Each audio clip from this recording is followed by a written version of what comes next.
Hello សួស្តីអ្នកនរគ្នាជួបជាមួយមានរឿងភាគកូរ៉េថ្មីមួយដែលមានចំណងជើងជាភាសាអង់គ្លេសថា Dead Game ស្រីរឿងមួយហ្នឹងនៅនិយាយអំពីបរិះម្នាក់ដែលមានជីវភាពយ៉ាប់យឺនខ្លាំងមែនទែនដោយសារតែជីវិតរបស់គាត់អសមស្របចឹងហើយគាត់ក៏បានសម្រេចចិត្តសម្លាប់ខ្លួនរបស់គាត់ប៉ុន្តែក្រោយពេលដែលគាត់ស្លាប់បាត់បង់ជីវិតទៅជីវិតរបស់គាត់បែរជាកាន់តែយ៉ាប់ទៅយ៉ាប់ទៅដោយសារតែគឺគាត់គឺត្រូវរងទរណកម្មរបស់យមទូតព្រោះតែទង្វើនៃការសម្លាប់ខ្លួនរបស់គាត់នឹងសាច់រឿងយើងផ្ដើមនៅនិយាយអំពីតួផររបស់យើងដែលមានឈ្មោះថា GJ គា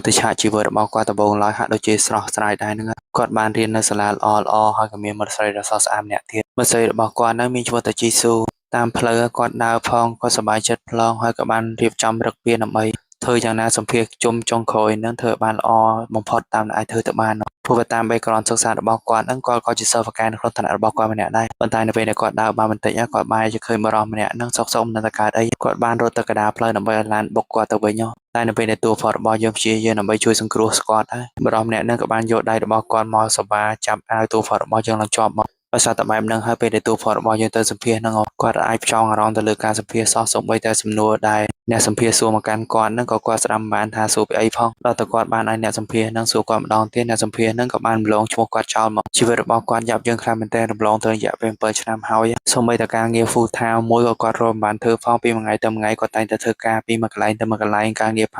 រាប់អស់ហ្មងគាត់ព្យាយាមក៏បែបយ៉ាងដើម្បីសំលោយឲ្យបានច្រើនទៅបង់ student loan ដែលគាត់បានខ្ចីដើម្បីទៅសិក្សាហ្នឹងហើយថ្មីបន្ទាប់នៅពេលដែលគាត់បានទៅសម្ភាសនៅក្នុងក្រុមហ៊ុននៅក្នុងក្តីស្រមៃរបស់គាត់ហ្នឹងអ្នកសម្ភាស2 នាក់ហ្នឹងបានមើលងាយនៅបទពិសោធន៍ការងាររបស់គាត់ខ្លាំងមែនទែនគឺមានតែបែបម្នាក់ដែលជាប្រធានក្រុមហ៊ុនមួយហ្នឹងហាក់យកចិត្តទុកដាក់និងលើកកម្ពស់តួផររបស់យើងពីសមត្ថភាពរបស់គេរួមទាំងការខិតខំប្រឹងប្រែងធ្វើការងាររបស់គេពេលកន្លងមកហ្នឹងជីវិតតួផររបស់យើងគឺត្រូវកំព្រាឪពុកតាំងពីគេអាយុ 5 ឆ្នាំមកចឹងហើយមិនថាឲ្យតែមានការងារអីធ្វើគេតែងតែធ្វើរហូតមកឲ្យមានរើសការងារមិនទាន់ដឹងជាប់ផងប៉ុន្តែដល់តែឮគេសើអញ្ចឹងក៏តួផររបស់យើងសប្បាយចិត្តដែរតែបន្តិចក្រោយមកសត្វតែមិត្តភក្តិគាត់ម្នាក់ហ្នឹងបានតាក់ទងមកប្រាប់តួផររបស់យើងថាលុយដែលតួផររបស់យើងបានសន្សំរាប់ប្រចាំពេលកន្លងមកហ្នឹងគឺបានត្រូវមិត្តភក្តិរបស់គាត់ម្នាក់ទៀតហ្នឹងយកទៅទិញកាក់ Bitcoin ហើយពេលហ្នឹងអាប៉ែម្នាក់ហ្នឹងបានបោកប្រាស់លុយរបស់គាត់អស់លីងមកមិនដឹងធ្វើម៉េចអាប៉ែ EJ ហ្នឹងក៏បានទៅប្រឹងប៉ូលីសទៀតប៉ុន្តែយ៉ាងไรយកអីសូម្បីតែប៉ូលីសហ្នឹងក៏មិនអាចជួយតួផររបស់យើងដែរពួកគេបានអង្គុយលុយរបស់គេហ្នឹងឲ្យតែមិត្តភក្តិរបស់គេដោយអត់មានក្រដាសស្នាមអីសោះចឹងហើយដល់តែមានរឿងចឹងសូម្បីតែប៉ូលីសក៏មិនអាចទៅចាប់ខ្លួនមិត្តភក្តិរបស់គេដែរតើការដែលតួផររបស់យើងជឿជាក់ទៅលើមិត្តភក្តិរបស់គេហ្នឹងគឺដោយសារតែគេចង់រកលុយបានច្រើន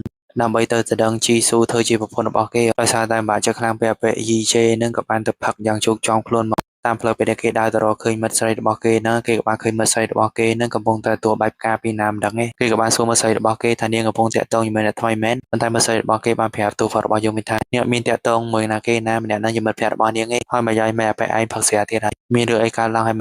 ងពេកអាប៉ែ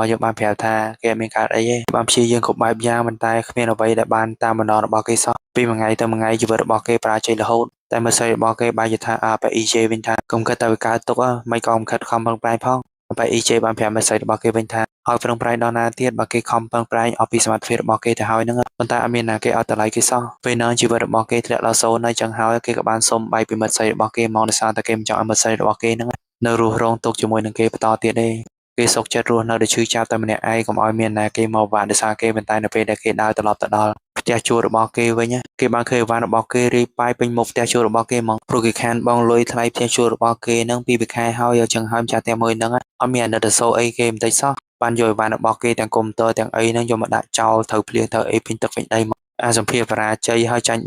បពីខ្លួនទៀតឥឡូវហ្នឹងសូម្បីតែអីវ៉ាន់របស់គេហ្នឹងក៏សើមជោគអស់ទៀតមិនដឹងថាត្រូវធ្វើអីបន្តទៀតទេអាប៉ែ EJ ហ្នឹងកំពុងតែអង្គុយសោកសៅតែម្នាក់ឯងមិនតិចក្រោយមកសាប់តែក្រុមហ៊ុនដែលគេបានទៅសម្ភាសន៍មួយហ្នឹងបានតែតាក់ទងមកប្រាប់តួផររបស់យើងវិញថាពេលហ្នឹងគេសម្ភាសន៍ធ្លាក់អី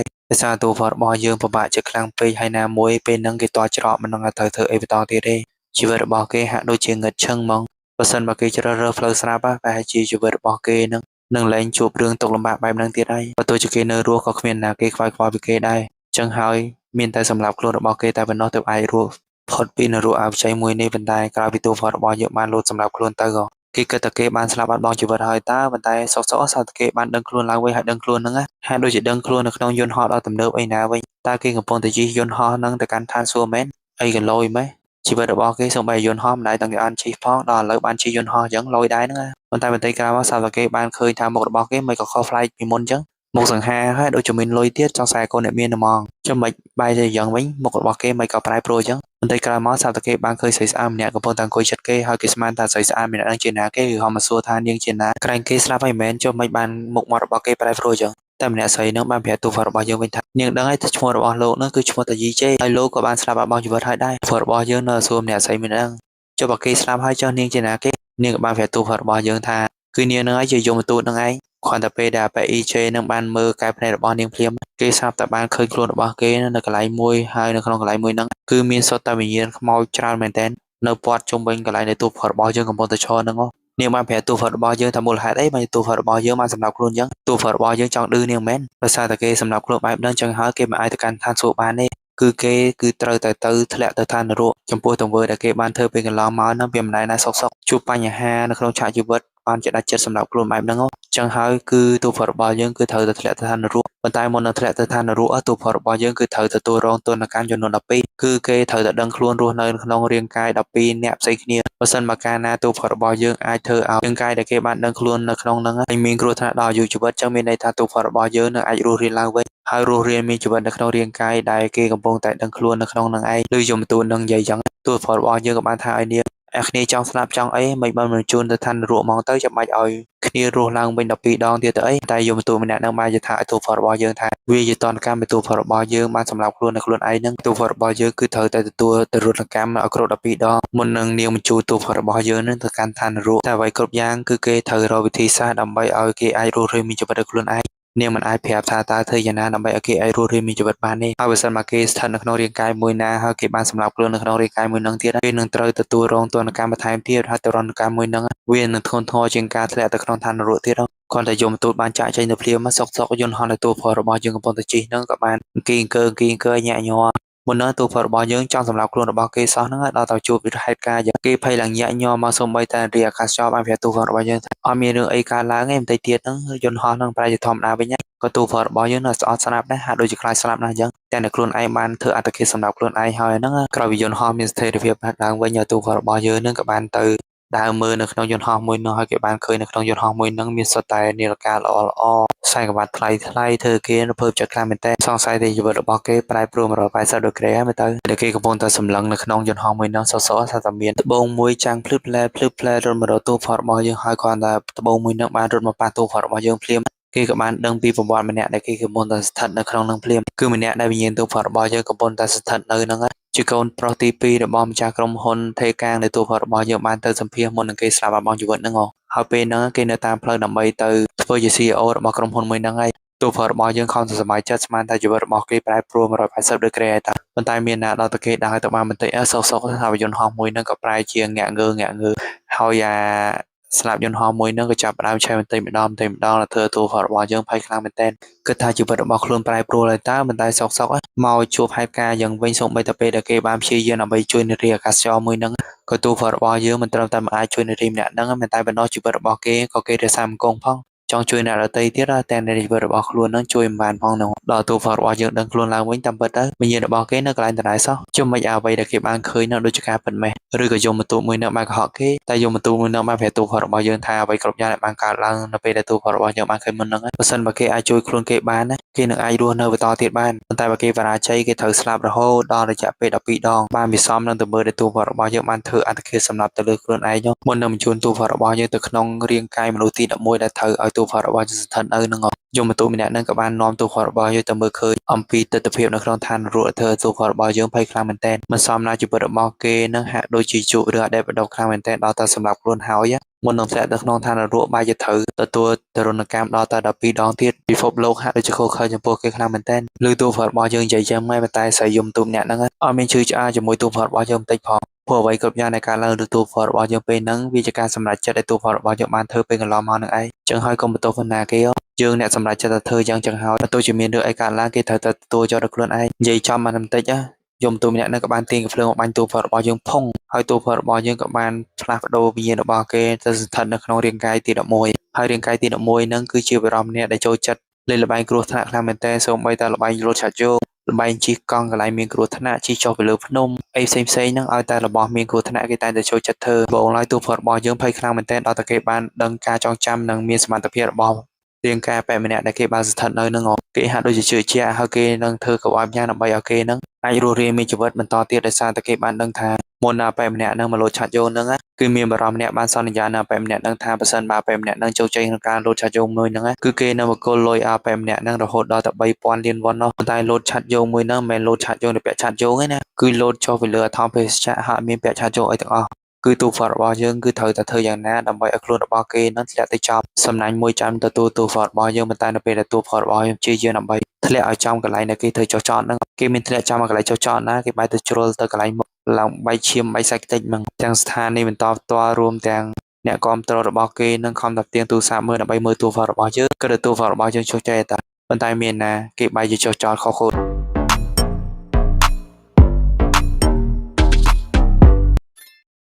Hello សួស្តីអ្នកទាំងអស់គ្នាចូលជាមួយមីនិស័យរឿងយើងពីបន្តនិយាយទៅទូហ្វាត់របស់យើងខំសង្ឃឹមថាគេនឹងអាចរស់រានមានជីវិតហើយនឹងអាចរលុយបានរហូតដល់3000លានវ៉ុនឯតាប៉ុន្តែមានក្តីសម័យរបស់គេបែរជាអាសាបងមនសាតាគេនឹងឥឡូវតែគិតលើសមត្ថភាពបរមអ្នកដែលគេបានសន្តាននៅក្នុងខ្លួនពេកទៅគេអត់ចោះចោតចង់កន្លែងដែលគេត្រូវចោះចោតសោះតែទីបើតែគេស្រាប់រឿងនឹងមែនវិញ្ញាណរបស់គេនៅតែត្រឡប់មកកន្លែងត្រែវិញត្រែគេខំមកសួរយមទូតនឹងមិនបានគេចោះចោតអត់ទៅកន្លែងអញ្ចឹងប៉ុន្តែយមទូតនៅបែរថាឲ្យទូហ្វាត់របស់យើងថាកុំចេះថាឲ្យនាងអ្វីគ្រប់យ៉ាងទូហ្វាត់របស់យើងនឹងគឺត្រូវធ្វើតែខ្លួនឯងបើសិនមកគេធ្វើត្រូវគេនឹងអាចរស់បើសិនមកគេធ្វើខុសគេនឹងស្លាប់អត់បងជីវិតគ្រប់យ៉ាងវាជាការសម្រេចចិត្តទូហ្វាត់របស់យើងតែម្នាក់ឯងតែប៉ុណ្ណោះក្រែងគេសម្រាប់ខ្លួនឯងដែរជួយចាំបាច់ត្រូវមកខ្វាយខ្វល់អីហើយរឿងដែលត្រូវស្លាប់បាត់បង់ជីវិតដល់រយៈពេល12ដងនឹងទៀតនោះវាជាតនកម្មនៃទូហ្វាត់របស់យើងត្រូវតែទទួលខ្លួនឯងនឹងហើយបន្តតែដឹងអីផងដែលជាសម្រាប់ខ្លួនឯងដល់ឥឡូវវិញបែរជាមករៀបរាប់ទួញសោកដាក់នាងតែលើកនឹងដែរបើទូជាទូហ្វាត់របស់យើងយំសក់បោកខ្លួនបោកប្រាណដាក់យមទូក៏ដោយក៏យមទូនឹងអត់យល់ពីអារម្មណ៍ទូហ្វាត់របស់យើងដែរព្រោះអ្វីគ្រប់យ៉ាងនៃទូហ្វាត់របស់យើងត្រូវជួបប្រទះនៅពេលហ្នឹងវាជាបាបកម្មនៃទូហ្វាត់របស់យើងបានប្រព្រឹត្តដល់ខ្លួនឯងចឹងហើយទូហ្វាត់របស់យើងគឺត្រូវតែទទួលរងតនកម្មនឹងបន្តទៀតគាត់នៅយមទូបំបាញ់ទូហ្វាត់របស់យើងផងហើយទូហ្វាត់របស់យើងក៏បានដឹងខ្លួននៅក្នុងរូបរាងកាយថ្ម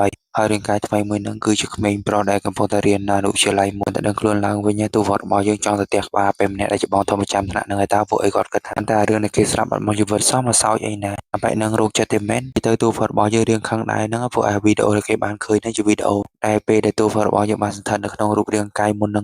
តែពេលដែលទូហ្វាត់របស់យើងយកមកលើកដៃផ្ទះបងធំម្នាក់ហ្នឹងហើយស្រាប់តែដបងនៃការចងចាំមួយហ្នឹងបានហមបាក់ទូហ្វាត់របស់យើងទៅទូហ្វាត់របស់យើងបានដឹងថាតាមពិតតារាងកាយដែលគេកំពុងតែស្ថិតនៅនឹងជារាងកាយក្មេងប្រុសម្នាក់ដែលត្រូវអាហ្វេបងធំដែលមានឈ្មោះថាជីនសានិងប៊ូលីសឹងតែរាល់ថ្ងៃមកដោយសារតែមករៀនរាល់ថ្ងៃតែគេប៊ូលីខ្លាំងយ៉ាងទៅក្មេងប្រុសម្នាក់ហ្នឹងគឺមានគំនិតចង់សម្លាប់ខ្លួនរបស់គេលើកដឹងមិនដឹងទូហ្វាត់របស់យើងត្រូវសម្រេចចិត្តតែត្រូវធ្វើបែបណាបន្តទៀតពេលរាងកាយដែលគេស្ថិតនៅថ្មីហ្នឹងរាងកាយមនុស្សឡើងតូចច្រមុះមិនដឹងថាធ្វើយ៉ាងណាដើម្បីយកឈ្នះប៊ូលីហ្នឹងឯងទូហ្វាត់របស់យើងក៏តែចង់ផ្ទះក្បាលបែកជីនសាងដែរតែប៉ុន្តែដល់តែគេនឹកដល់ឃើញការចងចាំរបស់ក្មេងប្រុសម្នាក់ដែលគេកំពុងតែស្ថិតនៅហ្នឹងទូហ្វាត់របស់យើងហ្នឹងក៏អត់ផ្ទះក្បាលបែកជីនសាងនឹងវិញហើយគេក៏បានមកអង្គុយមើល comic សើហេហេតែម្នាក់ឯងនៅក្នុងថ្នាក់មួយនោះតែនៅពេលដែលបែកជីនសាងឃើញទូហ្វាត់របស់យើងក៏បន្សល់តែម្នាក់ឯងបែបហ្នឹងគេក៏បានយកដៃមកផ្ទះក្បាលទូហ្វាត់របស់យើងផាំងផាំងដោយសារតែខ្លាំងពេកទូហ្វាត់របស់យើងក៏បានទាញក្អីមួយទៅវាយលើបែកជីនសាងនោះវាយយក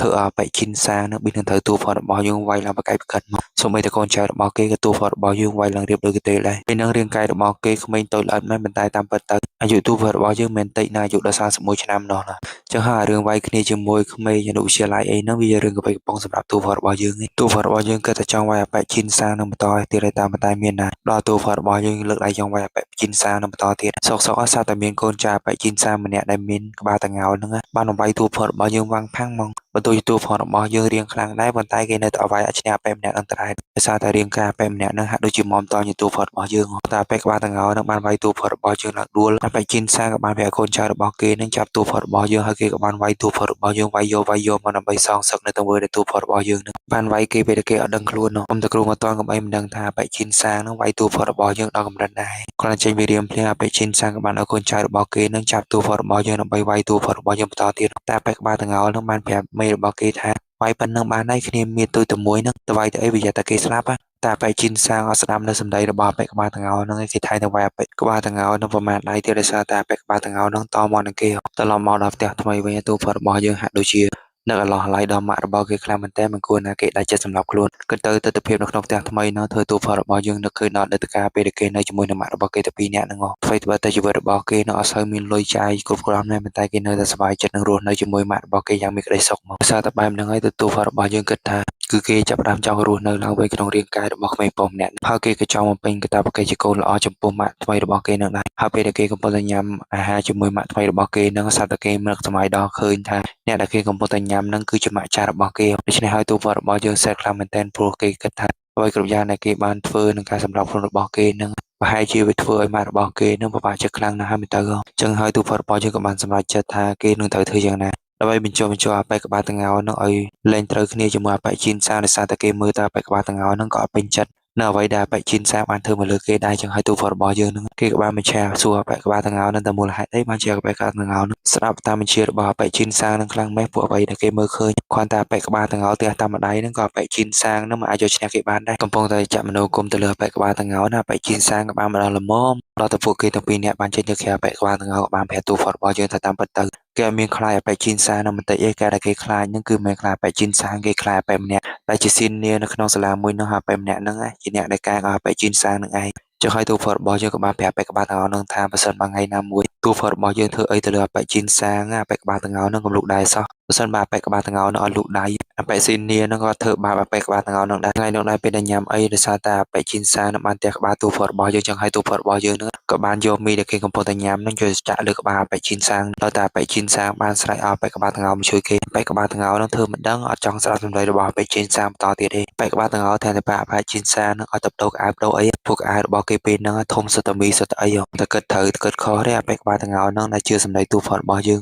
ងដូចអ្វីដែលទូភ័ព្ទរបស់យើងបានគិតមែនគ្រាន់តែពេលដែលអាប៉ែជីនសានឹងគឺត្រូវទូភ័ព្ទរបស់យើងមាក់ងាយទៅលើគេអញ្ចឹងគេក៏បានទៅពឹងអាប៉ែស៊ីនៀណាបីមកសងសឹកឲ្យគេរូបគេគិតថានឹងសងសឹកទៅលើទូភ័ព្ទរបស់យើងបានសម្រេចហើយតើប៉ុន្តែនៅពេលដែលអាប៉ែស៊ីនៀបានមកឃើញថាតាមពិតទៅអ្នកដែលប៊ូលីអាប៉ែជីនសានឹងគឺជាក្មេងប្រុសដ៏ទូច្រមុកមួយសោះអញ្ចឹងហើយគេក៏បានស្ដីឲ្យអាប៉ែជីនសាមិនក៏អាប៉ែជីនសានឹងគ្រាន់តែក្មេងប្រុសទូច្រមុកមួយសមអាចយកចេះទៅលើបានហៅគេនឹងហៅមកលក់មុខហ្មងគេធ្លាប់តែវាយមនុស្សមានធំដល់ឥឡូវឲ្យមកវាយក្មេងប្រុសចឹងមិនកើតអាប់មុខអាប់យុះអាប់សាក់គេអស់ហើយគេក៏បានប្រាប់ប៉ែជីនសាងថាចាប់ពីថ្ងៃហ្នឹងទៅគឺគេនឹងលែងធ្វើជាមិត្តភក្តិជាមួយនឹងប៉ែជីនសាងហ្នឹងទៀតហើយកុំនាំឲ្យគេអាម៉ាស់មុខដោយសារតែប៉ែជីនសាងហ្នឹងបន្តទៀតអីហើយបើសិនមួយថ្ងៃណាមួយប៉ែជីនសាងមានបញ្ហាអីទៀតប៉ែជីនសាងហ្នឹងមិនគួរមកពឹងគេដើម្បីធ្វើរឿងអស់ទៅនឹងទៀតទេព្រោះគេខ្មាស់គេអើយខ្មាស់គេក្រោយពីពួកស៊ីនៀនឹងចេញទៅបាត់ទៅទូផលរបស់យើងក៏បានមកបញ្ឈឺអាប៉ែជីនសាងនឹងទៀតចំណែកអាប៉ែក្បាលតងោក៏បានមកផ្ទះអាប៉ែជីនសាងនឹងផ្ទះយកដោយសារតែគេខឹងអើយខឹងដោយសារតែប៉ែជីនសាងនឹងមានខ្នងបង្អែកបានជាគេត្រូវដើរអោនមុខចំពោះអាប៉ែជីនសាងទាំងតែតាមពិតទៅបើតាមសមត្ថភាពរបស់គេអាប៉ែជីនសាងនឹងគឺគ្រាន់តែជាមនុស្សកប៉ិកកប៉ុកតែប៉ុណ្ណោះបើគេចង់វាយតែម្ដាយនឹងស្លាប់ឈឹងបាត់ហើយអាប់មុខនៅក្នុងសាលាហើយសូម្បីតែមិត្តស្រីរបស់គេនឹងក៏ត្រូវអាប៉ែស៊ីនៀនឹងទៅដើមយកទៀតក្រោយពីទូផលរបស់យើងបានគិតថាអ្វីដែលគេបានធ្វើនឹងប្រហែលជាធ្វើឲ្យជីវិតរបស់គេអាចរស់នៅបន្តទៀតហើយគេគិតតែខំប្រឹងដើម្បីហាត់ប្រាណយកសាច់ដុំអីបន្តទៀតតែប៉ុន្តែពេលនឹងដែរសោតតែប៉ែជីនសាងមកជួបគេទាំងសម្បឹងជោគជាប់មកហើយប៉ែជីនសាងក៏បានស្ដីបន្ទោសទូផលរបស់យើងថាដោយសារទូផលរបស់យើងទៅធ្វើឲ្យជីវិតរបស់គេធ្លាក់ដល់ដំណាក់កាលហ្នឹងប៉ុន្តែទូផលរបស់យើងបានជាស្ដីឲ្យប៉ែជីនសាងវិញថាអ្វីគ្រប់យ៉ាងដែលប៉ែជីនសាងជួបប្រទះនៅពេលហ្នឹងគឺដោយសារតែប៉ែជីនសាងហ្នឹងធ្វើដោយខ្លួនឯងអ្វីគ្រប់យ៉ាងដែលគេធ្វើចំពោះប៉ែជីនសាងហ្នឹងគឺដើម្បីសងសឹកតែប៉ែជីនសាងនៅអ្វីដែលគេបានធ្វើមកលើរូបគេតែប៉ុណ្ណោះតែដល់ពេលដែលទូផលរបស់យើងដើរតាមផ្លូវសុកគេបៀននឹងត្រូវឡានបុកទៀតគុំតាឡានជាន់ប្រាំងតនដើម្បីទូផលរបស់យើងហ្នឹងច្បាស់ជាចេតរយហ្មងថាឡានអត់បានបុកទូផលរបស់យើងតែពេលដែលគេដើរទៅបានបន្តិចហ្នឹងស្រាប់តែប៉ែជីនសាងបានទាញនំអិតមួយបានមកវាយលើទូផលរបស់យើងមកដោយសារតែគេគិតថាជីវិតរបស់គេធ្លាក់ដល់ដំណាក់កាលមួយហ្នឹងគឺដោយសារទូផលរបស់យើងនឹងឯងគិតតែឯងរស់នៅបន្តទៀតហើយតើតែមានណាចុងក្រោយទូផលរបស់យើងហ្នឹងគឺនៅស្លាប់បាត់បង់ជីវិតដដែលគេខឹងអើយសែនខឹងមូលហេតុអីបានជាប៉ែជីនសាងហ្នឹងមកបន្តទៅលើរូបគេទៅវិញក្រែងគ្រប់យ៉ាងគេគ្រាន់តែធ្វើតបទៅទង្វើដែលប៉ែជីនសាងបានធ្វើមកលើគេពេលកន្លងមកហ្នឹងមិនខឹងមកបន្តទៅលើទង្វើខ្លួនឯងសុកបែរជាមកបន្តទៅលើគេណាវិញតែយកបន្ទូស្រីស្អាតហ្នឹងក៏បានថាទូផលរបស់យើងថាមូលហេតុដែលក្មេងប្រុសម្នាក់នឹងបានស្លាប់អស់មកជីវិតគឺដោយសារតែការសម្រេចចិត្តទូផលរបស់យើងនឹងឯងគេគិតថាអ្វីដែលគេធ្វើហ្នឹងគឺត្រូវប៉ុន្តែចុងក្រោយអ្វីដែលគេគិតនឹងធ្វើហ្នឹងបានជះផលអវិជ្ជមានមកលើជីវិតរបស់គេទៅវិញបើសិនមកទូផលរបស់យើងគិតបានល្អិតល្អន់យ៉ាងហ្នឹងប្រហែលជាក្មេងប្រុសម្នាក់ហ្នឹងមិនត្រូវស្លាប់បាត់បង់ជីវិតទេមុំដឹងហើយនៅថាជីវិតរបស់លោកហ្នឹងគឺពិតជាអាត្មានិយមខ្លាំងមែនទែនអ្វីគ្រប់យ៉ាងគិតតែដើម្បីតែខ្លួនឯងមិនដែលគិតពីអារម្មណ៍របស់អ្នកដទៃអញ្ចឹងហើយបានជាក្មេងប្រុសម្នាក់ហ្នឹងគឺត្រូវស្លាប់ដោយសារតែធ្វើទូផលរបស់យើងនឹងឯងគេមិនទាន់ចាប់សុបួលហើយខ្ញុំទូស្រីស្អាតម្នាក់ហ្នឹងក៏បានទីកំភ្លើងមកបាញ់ទូផលរបស់យើងផោលើកហ្នឹងពេលដែលទូផលរបស់យើងបាននឹងខ្លួនឡើងវិញគឺគេបានត្រូវមនុស្សជាច្រើនបានចាប់ទូផលរបស់យើងយកមកឃុំហើយគេក៏បានយកកណាត់ខ្មៅហ្នឹងយកមកចងលើមុខទូផលរបស់យើងតែប៉ុណ្ណោះពួកបងធំតែនោះក៏បានយកប្រេងយកសាំងយកអីហ្នឹងខ្ញុំចាក់លើមុខទូផលរបស់យើងទៀតដើម្បីសួរបញ្ជាក់ទូផលរបស់យើងថាមនុស្សស្អីដែលទូផលរបស់យើងបាននាំទៅហ្នឹងនាំទៅកន្លែងណាហើយលុយទូផលរបស់យើងបានលួចយកទៅដាក់កន្លែងណា ទូផតរបស់យើងនៅតែមីមើមិនដឹងថាលុយអីណាណីព្រោះគេមិនទាន់មានការចងចាំពីបុគ្គលម្នាក់ដែលគេកំពុងតែស្ថិតនៅនឹងផងចុះហើយទូផតរបស់យើងក៏បានកុហកអ្នកគ្រប់គ្នានឹងថាចាំតិចចាំគេនិយាយប្រាប់គេនិយាយចឹងដើម្បីអូសកាឡាឲ្យអាដុំការចងចាំនោះបញ្ជូនការចងចាំមកកាន់រាងកាយរបស់គេសិនដើម្បីឲ្យគេមានឱកាសដឹងថាគួរធ្វើអីបន្តទៀតពេលនឹងដែរសារតាប៉ែម្នាក់ដែលជាមេរបស់គេនឹងបានទាញញួរចង់វាយមកលើទូផតរបស់យើងដល់តែពេលហ្នឹងទើបអាដុំការចងចាំនឹងបានហោះមកចូលក្នុងខ្លួនទូផតរបស់យើងទៅទូផតរបស់យើងបានថាតាមពិតរាងកាយថ្មីដែលទូផតរបស់យើងបានសន្តិដ្ឋនៅហ្នឹងគឺជាពើវងធំម្នាក់ដោយសារទូផតរបស់យើងបានលងស្នេហ៍ទៅលើស្រីស្នេហ៍របស់មេបងធំនោះចឹងហើយគេក៏បានលួចលុយមេរបស់គេរហូតដល់តែ10,000លានប៉ុនរួមទាំងនាំស្រីស្នេហ៍មេរបស់គេនឹងរត់គេចនឹងណាត់ជួបនាងនៅកន្លែងមួយទៀតហ្នឹងតែមានការចងចាំភ្លាមទូផតរបស់យើងក៏បានវាយអ្នកគ្រប់គ្នាតែប៉ែម្នាក់ដែលកំពុងតែទាញញួរមករកវាយទូផតរបស់យើងរួមទាំងកូនចៅរបស់គេនឹងវាយអ្នកគ្រប់គ្នារៀនឡងដូចគេទេមិនដឹងថាគេប្រកែវាយតាំងពីពេលណាទេគ្រាន់តែមានការចងចាំភ្លាមរាងកាយរបស់ទូផតរបស់យើងនឹងហាក់ដូចជាចេះវាយចេះតបអីណាសូម្បីតែប៉ែមេគេនឹងក៏មិនអាចយកឈ្នះទៅលើទូផតរបស់យើងបានទូផតរបស់យើងគិតតែវាយយករហូតដល់ទូផតរបស់យើងបានវាយអ្នកគ្រប់គ្នានឹងដួលរៀបដូចគេទេយកឈ្នះអ្នកគ្រប់គ្នាហើយទូផតរបស់យើងគិតថាបើសិនមកគេរស់នៅក្នុងរាងកាយមួយនឹងគេនឹងអាចយកលុយ10,000លានវ៉ុនហ្នឹងយកមករស់នៅយ៉ាងសនុកសុខស្រួលមកគាត់ទៅគិតចោលភ្លាមទូផតរបស់យើងក៏បានទីម៉ូតូមួយដែលគេបានឃើញនៅចិត្តខ្លួនរបស់គេនឹងជិះចេញពីឡានមួយនៅដោយសារតែគេគិតថាជីវិតរបស់គេច្បាស់ជារួចផុតពីទុក្ខទោសទៀតហើយតែមានណាគាត់ទូផតរបស់យើងបានទីម៉ូតូជិះចេញពីក្នុងឡានមួយនឹងភ្លាមកូនចៅរបស់ពួកបងធំជាច្រើនបានជិះម៉ូតូមកតាមទូផតរបស់យើងសូម្បីតែប៉ូលីសនឹងក៏ចូលដៃជាមួយនឹងពួកបងធំនឹងដែរដោយសារតែពួកបងធំបានប្រាប់អ្នកគ្រប់គ្នាថាបើសិនមកណាគេអាចចាប់ទូផតរបស់យើងបានទាំងរស់គឺគេនឹងឲ្យថ្លៃពលកម្មទៅលើអ្នកទាំងអស់ក្នុង2000លានវ៉ុននោះឲ្យតែចាប់បានទូផតរបស់យើងគ្រាន់តែលើទៅបាន2000លានវ៉ុនវិញណាសូម្បីតែប៉ូលីសដែរត្រូវតាមចាប់ពួកអក្រិតជននៅតាមផ្លូវហ្នឹងក៏លែងធ្វើការងាររបស់ពួកគេដែរហើយបានបើកឡានប៉ូលីសហ្នឹងមកតាមចាប់ទូផតរបស់យើងទៀតលើកហ្នឹងមិនដឹងថាទូផតរបស់យើងអាចរត់គេចពីពួកបងធំទាំងអស់ហ្នឹងទៀតអត់ទេបើសិនមករត់គេចបានណាទូផតរបស់យើងប្រហែលជាអាចរស់រានមានជីវិតហើយនឹងអាចយកលុយ10,000លានវ៉ុនហ្នឹងរស់នៅជាមួយស្រីស្អាតដែលជាស្រីស្នេហ៍បងធំរបស់គេនឹងទៀត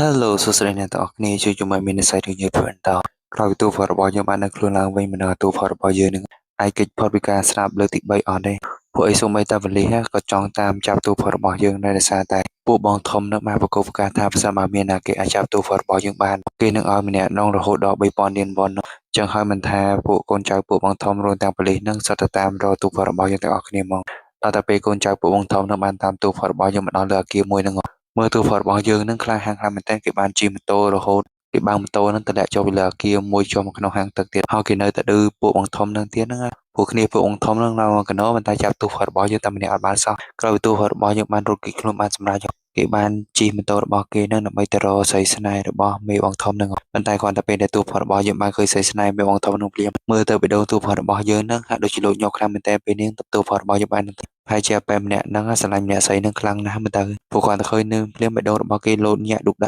ាក់មកគាត់តែនេះបានជួបទូផតរបស់យើងភ្លាមនេះក៏បានសួរទូផតរបស់យើងថាលុយដែលទូផតរបស់យើងបានលួចហ្នឹងទូផតរបស់យើងលាក់ទុកនៅណាគាត់ទៅទូផតរបស់យើងប្រាប់ភ្លាមនេះក៏បានទាញភ្លើងបាញ់ទូផតរបស់យើងផុងរហូតដល់ទូផតរបស់យើងស្លាប់បាត់បង់ជីវិតមកចំណែកយមទូដែលនេះទៀតក៏ទៅបដឺទូផតរបស់យើងដោយសារតែមនុស្សស្រីម្នាក់ក៏អាចសម្រាប់ទូផតរបស់យើងដែរទូផតរបស់យើងមិនដែលគិតថាមនុស្សនៅជុំវិញខ្លួនរបស់គេហ្នឹងគឺជាមនុស្សអាក្រក់អីឥឡូវគិតតែប្អូកាឡាពីម្នាក់នោះអត់មានគិតថាអ្នកស្រីនោះនឹងសម្រាប់គេសោះហើយទូផតរបស់យើងក៏ខឹងខ្លាំងណាស់ដែរព្រោះគេមិនបានធ្វើអីខុសសោះមិនបានម្នាក់ស្រីនឹងសម្រាប់គេទៅវិញប៉ុន្តែយមទូស្រីម្នាក់ហ្នឹងបានប្រាប់ទូផតរបស់យើងថាប្រហែលជាម្នាក់ស្រីម្នាក់ហ្នឹងអត់បានស្រឡាញ់ទូផតរបស់យើងគេគ្រាន់តែបោកទូផតរបស់យើងតែប៉ុណ្ណោះហើយនាងចង់លេបយកលុយ10,000លានវ៉ុនហ្នឹងតែម្នាក់ឯងហើយទូផតរបស់យើងវិញក៏បានប្រាប់យមទូអ្នកហ្នឹងថាបាញ់ឲ្យលឿនទៅងាគេទៅចៅនៅក្នុងរាងកាយថ្មីមួយទៀតមើលទូផតរបស់យើងប្រញាប់ខ្លាំងមែនទែនដោយសារតែគេប្រញាប់ទៅយកលុយរបស់គេ10,000លានវ៉ុនហ្នឹងប៉ុន្តែតម្រូវទូផតរបស់យើងនឹងខ្លួនឡើងវិញតាមពិតទៅរាងកាយថ្មីដែលទូផតរបស់យើងកំពុងតែស្ថិតនៅហ្នឹងគឺជាអ្នកទោសគេមានចងចាំសោះថាមូលហេតុអីបានជាគេមកជាប់គុកយ៉ាងគេបានទៅសួរបុគ្គលិកពន្ធនាគារហ្នឹងថាមូលហេតុអីបានជាគេជាប់គុកហើយគេជាប់រយៈពេលប្រហែលថ្ងៃទៀតព្រោះទូផតរបស់យើងប្រញាប់ទៅយកលុយ10,000លានវ៉ុនហ្នឹងគ្រាន់តែទៅដល់ក្នុងបន្ទប់ឃុំឃាំងរបស់គេភ្លាមទូផតរបស់យើងក៏បានសួរអ្នករួមបន្ទប់របស់គេហ្នឹងថាគេគួរតែទៅអង្គុយណាព្រោះអីសូម្បីតែកន្លែងគេអង្គុយណាកន្លែងគេគេនៅកន្លែងណាក៏គេមិនចាំផងតែអ្នកគ្រប់គ្នានៅក្នុងបន្ទប់មួយហ្នឹងហាក់ដូចជាគោរពតាមបញ្ជាទូផតរបស់យើងអត់មានណាគេហ៊ាននិយាយខ្លាំងណាទូផតរបស់យើងប៉ុន្តែអ្នកគ្រប់គ្នាបានប្រាប់ទូផតរបស់យើងកុំឲ្យរករឿងជាមួយអបែម្នាក់ដែលជាឃាតកររោគចិត្តហើយទូផតរបស់យើងខំទៅគិតថាអបែឃាតកររោគចិត្តនឹងជាណាគេដល់ទូផតរបស់យើងបានឃើញតាមពិតទៅអបែឃាតកររោគចិត្តនឹងគឺជាអបែជិនសាងនឹងសោះចុះមកលើកនេះមិនក៏ធ្វើមុខមាំអីម៉ែធ្វើដោយខ្លួនឯងហ្នឹង អស្ចារ្យខ្លាំងណាស់មែនដល់ឃើញអបិជាសាងភ្លាមទូផុតរបស់យើងក៏បានវាយផងតាត់ផងកុំតែមិត្តរួមបន្ទប់របស់គេខាត់គេហ្នឹងក៏បីទូផុតរបស់យើងមិនដឹងថាវាយអបិជាសាងហ្នឹងដល់ថ្នាក់ណាដែរពួកអីរាងកាយមុនដែលទូផុតរបស់យើងបានស្ថិតនៅហ្នឹងគឺជាក្មេងប្រុសម្នាក់ដែលរៀននៅវិទ្យាល័យជាមួយនឹងអបិជាសាងហ្នឹងអបិជាសាងហ្នឹងទៀតគឺទៅបង្រៀនទូផុតរបស់យើងថាប្រសិនបើទូផុតរបស់យើងហ៊ានរករឿងគេទៀតគេនឹងសម្លាប់ទូផុតរបស់យើងចោលទម្រាំទូផុតរបស់យើងមានការចងចាំវិញវានឹងយូរដែរហ្នឹងតាំងពីដើមឡើយទៅគឺទូផុតរបស់យើងហ្នឹងគឺវាជាអ្នកដែលរៀនត្រៀមដើម្បីទៅប្រកួត MMA ប៉ុន្តែដោយសារតែជីវភាពរបស់គេខ្វះខាតហើយណាមួយម៉ាក់របស់គេជាពាក់បណ្ដោគេវាន់កកចឹងហើយទូផុតរបស់យើងក៏បានទទួលសារភាពទោសជំនួសបរិះម្នាក់ដែរបានបើកឡានទៅបុតជនរងគ្រោះហើយគេក៏បានរត់ចេញពីកន្លែងកាត់ហេតុហើយបែមេធាវីរបស់បែម្នាក់នឹងបានប្រាប់ទូផុតរបស់យើងថាប្រសិនបើទូផុតរបស់យើងយល់ព្រមសារភាពហើយណាមួយទូផុតរបស់យើងមិនតក្រយុទៀតហ៎ចឹងហើយមិនយូរមិនឆាប់ឯទូផុតរបស់យើងប្រហែលជាត្រូវគេដោះលែងតែមានដូចអ្វីដែលបែមេធាវីនឹងបានប្រាប់ណាដោយសារតែពេលដែលកំពុងតែកាត់ក្តីហ្នឹងគឺជនរងគ្រោះនៅបានស្លាប់បាត់បង់ជីវិតហើយចឹងហើយទូផុតរបស់យើងអ្វីត្បិតតែគេមិនតក្រអាយុ18ឆ្នាំមែនប៉ុន្តែទូផុតរបស់យើងគឺត្រូវទទួលរងទោសរហូតដល់រយៈពេល2ឆ្នាំទៅទូផុតរបស់យើងអាចមានសេរីភាពឡើងវិញចឹងហើយទូផុតរបស់យើងគេក៏បានប្រាប់បែមេធាវីនឹងថាបើសិនបើមិនចង់ឲ្យគេសារភាពអំពីរឿងដែលគេបានទទួលសំណូកពីអបិមេធាវីនឹងទេអបិមេធាវីនឹងត្រូវតែប្រគល់លុយឲ្យគេរហូតដល់1000រៀលវ៉ុនបានទូផុតរបស់យើងនឹងយល់ព្រមបិទមាត់របស់គេព្រោះពេលហ្នឹងក្តីសម័យដែលគេចង់ធ្វើជាកីឡាករ MMA ហ្នឹងវាបានរលាយខ្សលដោយសារទូផុតរបស់យើងត្រូវជាប់គុករយៈពេល2ឆ្នាំមកតែបន្តពីទូផុតរបស់យើងត្រូវគេឃុំខ្លួនអស់មករយៈពេលក្រោយមកថ្ងៃមួយណាអបិជាសាងក៏បានត្រូវគេបញ្ជូនមកពន្ធនាគារហើយអបិជាសាងក៏បានប្រាប់អ្នកគ្រប់គ្នាថាគេនឹងជាឃាតកររោគហើយការដែលគេមកជាប់ពន្ធនាគារមួយនឹងគឺដោយសារតែគេបានសម្លាប់អ្នកគេម្នាក់គ្រាន់តែលើយ៉ាងភ្លាមអបិម្នាក់ដែលជារាងកាយទូផុតរបស់យើងបានស្ថិតនៅហ្នឹងរឿងភ័យញាក់ញ័រខ្លាំងដែរហ្នឹងដោយសារតែមើលទៅមកអបិជាសាងហ្នឹងហាក់ដូចជាមមដូចជាឃាតករបរិកតអីចឹងតែក្រោយពេលដែលមានទូផុតរបស់យើងបានស្ថិតនៅក្នុងរាងកាយប្រុសម្នាក់ហ្នឹងទូផុតរបស់យើងក៏បានប្រាប់អ្នកដែលរស់នៅក្នុងបន្ទប់របស់គេថាតាមពិតតាបិជាសាងហ្នឹងគឺមិនមែនជាឃាតកររោគចិត្តគឺមិនមែនជាឃាតករអីហ្នឹងទេការពិតតាបិជាសាងហ្នឹងគឺជាមនុស្សម្នាក់ព្រោះតែគេគិតថាក្មេងប្រុសម្នាក់ហ្នឹងបានធ្វើឲ្យអនាគតរបស់គេរលាយខ្សលចឹងហើយបច្ចេកសាងហ្នឹងគឺបានយកដុំឥដ្ឋមួយទៅវាយសម្រាប់ក្មេងប្រុសម្នាក់នោះទាំងតែក្មេងប្រុសម្នាក់នោះបានដឹងថាបច្ចេកសាងហ្នឹងលោកវាយគេទៅក្រោយខ្នងកំបីហ្នឹងក៏បច្ចេកសាងគ្មានឱកាសដើម្បីសម្រាប់ក្មេងប្រុសម្នាក់ហ្នឹងដែរទូផុតរបស់យើងនិយាយផងតែបច្ចេកសាងហ្នឹងផងដោយសារតែគេខឹងខ្លាំងណាស់មិនគួរណាបច្ចេកសាងអត់ស្គាល់នៅកំហុសរបស់ខ្លួនឯងទេថែមទាំងចោទប្រកាន់ថាក្មេងប្រុសម្នាក់នោះជាអ្នកធ្វើឲ្យជីវិតរបស់គេនឹងធ្លាក់នៅដំណាក់កាលហ្នឹងទៀតដល់តែបច្ចេកសាងបានលើទូផុតរបស់យើងនិយាយខ្លាំងហើយនិយាយដូចអ្វីដែលគេបានដឹងតែម្នាក់ឯងហ្នឹងបច្ចេកសាងក៏បានយំសុំទោសទូរបស់យើងថាអ្វីគ្រប់យ៉ាងជាកំហុសរបស់គេទេហើយគេពិតជាសុំទោសខ្លាំងមែនទែនដោយសារតែគេបានកុហកថាគេជាឃាតករគ្រប់ចិត្តដើម្បីធ្វើឲ្យអ្នកគ្រប់គ្នានឹងខ្លាចរអានឹងគេគាត់តែដឹងការពិតភ្លាមគ្រប់គ្នាដែលរស់នៅក្នុងបន្ទប់ជាមួយនឹងបច្ចេកសាងនិងទូរបស់យើងនឹងពួកគេទាំងអស់គ្នានឹងបានស្វាគមន៍បច្ចេកសាងម្នាក់ម្ដាយម្ជើងដែលធ្វើឲ្យបច្ចេកសាងនឹងត្រូវរបួសខ្លាំងមែនទែនសូម្បីតែពេលអ្នកគ្រប់គ្នាញ៉ាំអីហ្នឹងក៏បច្ចេកសាងអត់ហ៊ានញ៉ាំអីដែរប៉ុន្តែដល់តែពេលអបិម្នាក់ទៀតបានគម្រាមបច្ចេកសាងនឹងថាបើសិនបើបច្ចេកសាងអត់ញ៉ាំត្រីហើយទៅពីទាំងឆ្អឹងទេគេនឹងវាបច្ចេកសាងនឹងបន្តទៀតហើយចាស់បច្ចេកសាងនឹងក៏បង្ខំចិត្តញ៉ាំត្រីនឹងទៅឆ្អឹងមកមិនថាតែគេប៊ូលីនៅក្នុងបន្ទប់ឃុំឃាំងហ្នឹងឯងសូម្បីតែចេញមកក្រៅក៏ពួកអ្នកជាប់គុកនឹងប៊ូលីទៅលើបច្ចេកសាងនឹងដែរតែថ្ងៃមួយពេលដែលទូហ្វរបស់យើងកំពុងតែធ្វើការនៅក្នុងពន្ធនាគារនឹងដោយសមមួយដងសារតែម្នាក់ម្នាក់ហ្នឹងបានដោះអាផ្លែកាត់ឈើនឹងបំរុងបាញ់មករកទូហ្វរបស់យើងតែដោយសារទូហ្វរបស់យើងគេចផុតចឹងហើយអាផ្លែកាត់ឈើមួយហ្នឹងក៏បានហោះទៅចោលម្នាក់នៅចំណែកអ្នកគ្រប់គ្នានៅទីនោះគ្រប់គ្នាគឺពិតជាចង់សម្រាប់ទូហ្វរបស់យើងមែនតើអ្នកគ្រប់គ្នានឹងបានកាន់ដំបងផងកាន់ស្អីផងដោយសារទូហ្វរបស់យើងនឹងបានសុំនៅប្រាប់មីទ្វីនឹងថាបើសិនបើគេអត់បកគលលុយឲ្យទូហ្វរបស់យើង1000រៀលប៉ុនទេទូហ្វរបស់យើងនឹងនិយាយការពិតចឹងហើយប្រហែលជាប្រាប់មីទ្វីនឹងហើយជាអ្នកវិជាឲ្យអ្នកដែលនៅក្នុងគុកនឹងមកតាមសម្រាប់ទូហ្វរបស់យើងប៉ុន្តែដោយសារតែទូហ្វរបស់យើងគឺជាអ្នកវឹកហាត់ដើម្បីធ្វើជាកីឡាករ MMA ចឹងហើយអ្នកគ្រប់គ្នាដែលមកនឹងចង់ធ្វើបាបទូរបស់យើងនឹងគឺហាក់ដូចជាមនុស្សសាមញ្ញអាចយកឈ្នះលើទូរបស់យើងឯងបើទូរបស់យើងវាយបន្តិចហ្នឹងពួកគ្រប់គ្នានឹងគឺចាញ់ទាំងអស់មកតែបច្ចេកសានេះវិញដោយសារតែគេខឹងនឹងទូរបស់យើងខ្លាំងពេកគេក៏បានយកសភាមួយនឹងយកមកសម្លៀងដើម្បីទុកចាក់ទូរបស់យើងប៉ុន្តែមានណាសារទូរបស់យើងនឹងខ្លួនមុនចឹងហើយទូរបស់យើងក៏បានទះយកដែលធ្វើអាបច្ចេកសានឹងឡើងកពុលមកហើយទូរបស់យើងគម្រាមអាបច្ចេកសានឹងទៀតថាបើសិនអាបច្ចេកសានៅតែអត់ស្គាល់កំហុសដែលគេបានធ្វើពេលកន្លងមកទៀតហ្នឹងទូរបស់យើងនឹងចាត់ការបច្ចេកសានឹងហើយទូរបស់យើងក៏បាននិយាយប្រាប់បច្ចេកសាអ្វីគ្រប់យ៉ាងទូរបស់យើងបានដឹងហ្នឹងគឺដោយសារតែក្មេងប្រុសដែលបច្ចេកសាបានសម្រាប់ពេលកន្លងមកហ្នឹងបានប្រាប់ទូរប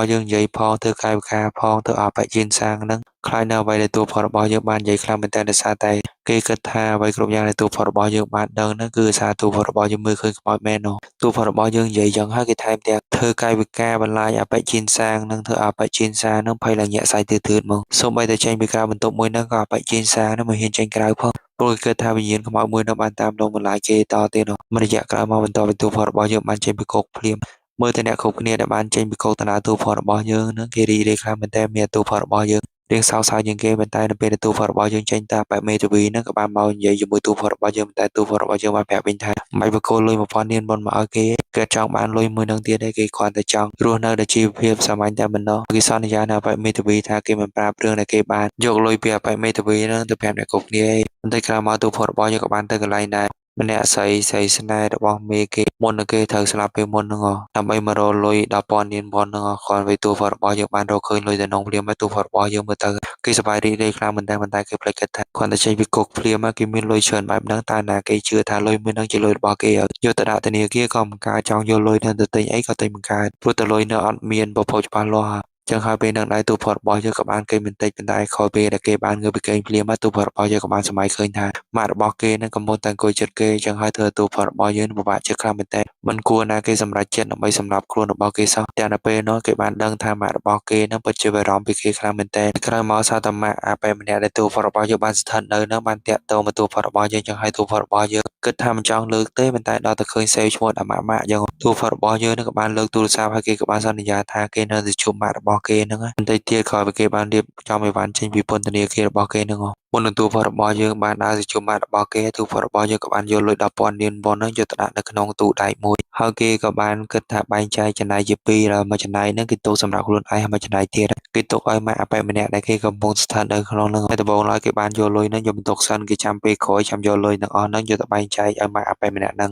តាមផ្លូវពេលទូផលរបស់យើងដើរទៅរកម៉ាក់របស់គេហ្នឹងដោយសារតែគេកំពុងតែនិយាយជាមួយម៉ាក់របស់គេភ្លេចគិតថាមានបរិសម្នាក់ហ្នឹងកំពុងតែដើរតាមខ្លួនរបស់គេហើយឆ្លៀតពេលដែលទូផលរបស់យើងកំពុងតែនិយាយទូរស័ព្ទនៅកន្លែងស្ងាត់តែម្នាក់ឯងហ្នឹងសារតែមានអប៉ែម្នាក់ហ្នឹងបានបញ្ជាក់ទូផលរបស់យើងហើយក៏បានទាញកំបិតចាក់ទូផលរបស់យើងចាក់យកមកទូផលរបស់យើងខំមកសួរថាលោកជាណាគេមិនបានបញ្ជាក់គេចឹងតែអប៉ែម្នាក់ហ្នឹងបានប្រាប់ទូផលរបស់យើងថាអប៉ែឯងអត់ចាំទេមែនក្រៅអប៉ែឯងជាអ្នកបុគ្គលរបស់គាត់ស្លាប់មិនត្រឹមតែបុគ្គលរបស់គាត់ស្លាប់ទេប៉ុន្តែនៅពេលដែលតុលាការបានកាត់ទោសទូផលរបស់យើងទូផលរបស់យើងបែរជាឆ្លើយថាគេមានស្ដាយក្រោយនៅអ្វីដែលគេបានធ្វើទៀតដែលធ្វើឲ្យអប៉ែម្នាក់ហ្នឹងខឹងនៅទូផលរបស់យើងខ្លាំងមែនតើចឹងហើយគាត់ក៏បានចាំទូផលរបស់យើងចាំរហូតដល់ទូផលរបស់យើងចេញពីគុកដើម្បីឲ្យគាត់មានឱកាសសម្លាប់ទូផលរបស់យើងនៅផ្ទាល់ដៃរបស់គាត់កូនរបស់គាត់ស្លាប់ទាំងមូលប៉ុន្តែទូផលរបស់យើងដោយសារតែគេអត់គ្រប់អាយុចឹងហើយបានជាតុលាការហ្នឹងបានកាត់ទោសឲ្យទូផលរបស់យើងជាប់គុកធំតែរយៈពេល2ឆ្នាំទេតែពេលនឹងដៃទូផលរបស់យើងបានប្រាប់បែបម្នាក់នឹងថាគេមិនមែនជាអ្នកបើកឡានបុគ្គលរបស់គាត់ទេអ្នកដែលបើកឡានបុគ្គលរបស់គាត់ហ្នឹងគឺជាអ្នកផ្សេងទេគេស្ដាយក្រោយមែនតើដែលគេបានទទួលលុយពីបែបម្នាក់ហ្នឹងដើម្បីឆ្លើយសារភាពថាគេជាអ្នកប្រព្រឹត្តរឿងទាំងហ្នឹ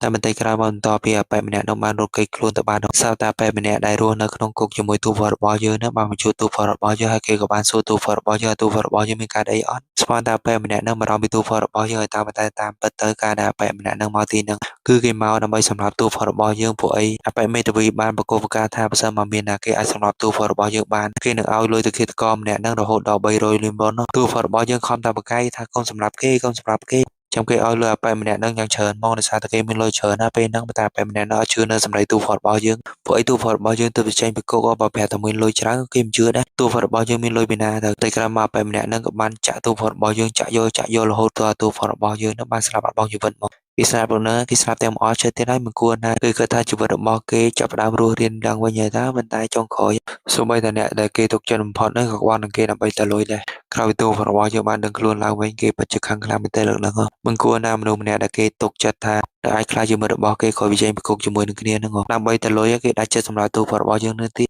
ីលើកហ្នឹងទូរបស់យើងគឺពិតជាស្ដាយក្រោយមែនទែននៅអ្វីដែលគេបានសម្រេចចិត្តក្នុងការសម្រាប់ខ្លួនរបស់គេពេលកន្លងមកហ្នឹងព្រោះតែការសម្រាប់ខ្លួនរបស់គេហ្នឹងប្រហែលជាធ្វើឲ្យម៉ាក់របស់គេហ្នឹងពិបាកចិត្តខ្លាំងណាស់មែនទៅទូរបស់យើងបានប្រាប់ឲ្យយមទូតស្អាតម្នាក់ហ្នឹងឆាប់បាញ់សម្លាប់គេមកដើម្បីឲ្យគេហ្នឹងបានទៅចាប់កំណើតសារឡើងវិញតាមពិតទៅការទូរបស់យើងចង់ស្លាប់ដើម្បីទៅចាប់កំណើតសារឡើងវិញហ្នឹងគឺព្រោះតែគេហ្នឹងចង់ទៅរកលុយ10,000រៀលរបស់គេណាគេបានដាក់នៅក្នុងទូដែកហ្នឹងតែលើកនេះទូរបស់យើងខំតែសម័យថាគេនឹងអាចទៅយកលុយ10,000រៀលហ្នឹងហើយតើប៉ុន្តែមានណាគេខំស្រីផងគេខំនិយាយផងមិនក៏ឲ្យមានណាគេលឺយើងឲ្យណាគេលឺមិនកើតបើទូរបស់យើងលើកហ្នឹងគេចាប់ជានៅក្នុងរាងកាយក្មេងប្រុសទុយតែមួយហ្នឹង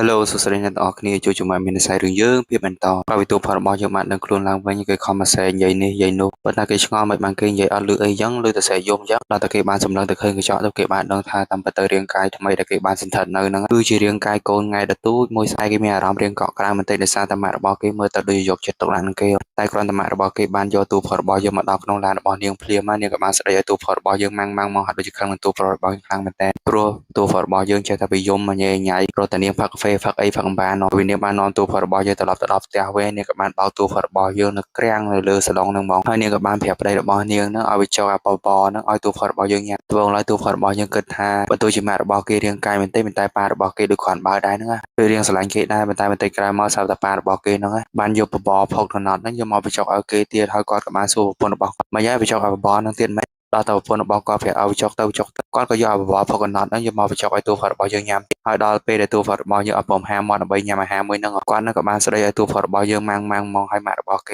េមកជក់បរិយជក់អីណាធ្វើមិនដឹងពេលនឹងដែរសសសាតប៉ូលីសហ្នឹងបានមកគោះទ្វារដើម្បីសួរនាំពលប៉ូលីសគិតថាប្រហែលជាគ្រួសារមួយហ្នឹងធ្វើទារុណកម្មទៅលើកូនក្មេងហ្នឹងដល់តែប៉ូលីសបានមកដល់ភ្លាមនៅពេលដែលស្រីស្អាតម្នាក់ដែលជាអ្នកមើលថែទាំកុមារហ្នឹងបានមកឃើញទូផាត់របស់យើងភ្លាមនាងមរងនឹងដោះអាវមើលរាងកាយទូផាត់របស់យើងថាមានជាប់មានអីអត់ពេលនឹងដែរស្រាប់តែឪពុកទូផាត់របស់យើងហ្នឹងបានយកបានមួយមកបង្ហាញថាតាមពិតទៅគាត់ធ្វើការនៅកន្លែងមើលថែទាំក្មេងដែរហើយពេលដែលប៉ូលីសមើលទៅកាន់អ្នកទាំងពីរអ្នកហ្នឹងនៅអ្វីដែលអ្នកទាំងពីរអ្នកហ្នឹងបានធ្វើការរួមទាំងរូបថតដែលបានតាក់តាំងនៅចិត្តនោះគាត់គិតថាប្រហែលជាពួកគាត់យកច្រឡំទេព្រោះមើលទៅរូបថតទាំងនោះដូចជាប្តីប្រពន្ធមកគូនឹងស្រឡាញ់កូនប្រុសរបស់គេខ្លាំងមែនតើដល់តែឃើញអ្នកគ្រប់គ្នារួមទាំងប៉ូលីសរៀបនឹងចាក់ចេញទៅទូផតរបស់យើងក៏បានស្រែកយកគេស្រីថាកំទៅចាំជួយគេផងប៉ុន្តែទូផតរបស់យើងមាននិយាយចេញអីណាឬតែវិយមហេគ្រាន់តែប៉ូលីសចេញបានបន្តិចដោយសារតែម៉ាក់របស់គេខឹងនឹងទូប្រុសរបស់យើងដែលយំមុននឹងខ្លាំងពេកគាត់ក៏បានយកខ្នើយនឹងយកមកគ្របសកាត់មុខទូផតរបស់យើងរហូតដល់ទូផតរបស់យើងនឹងស្លាប់បាត់បង់ជីវិតមកក្រោយពីវិញ្ញាណទូផតរបស់យើងបានដឹងខ្លួនឡើងវិញគេខឹង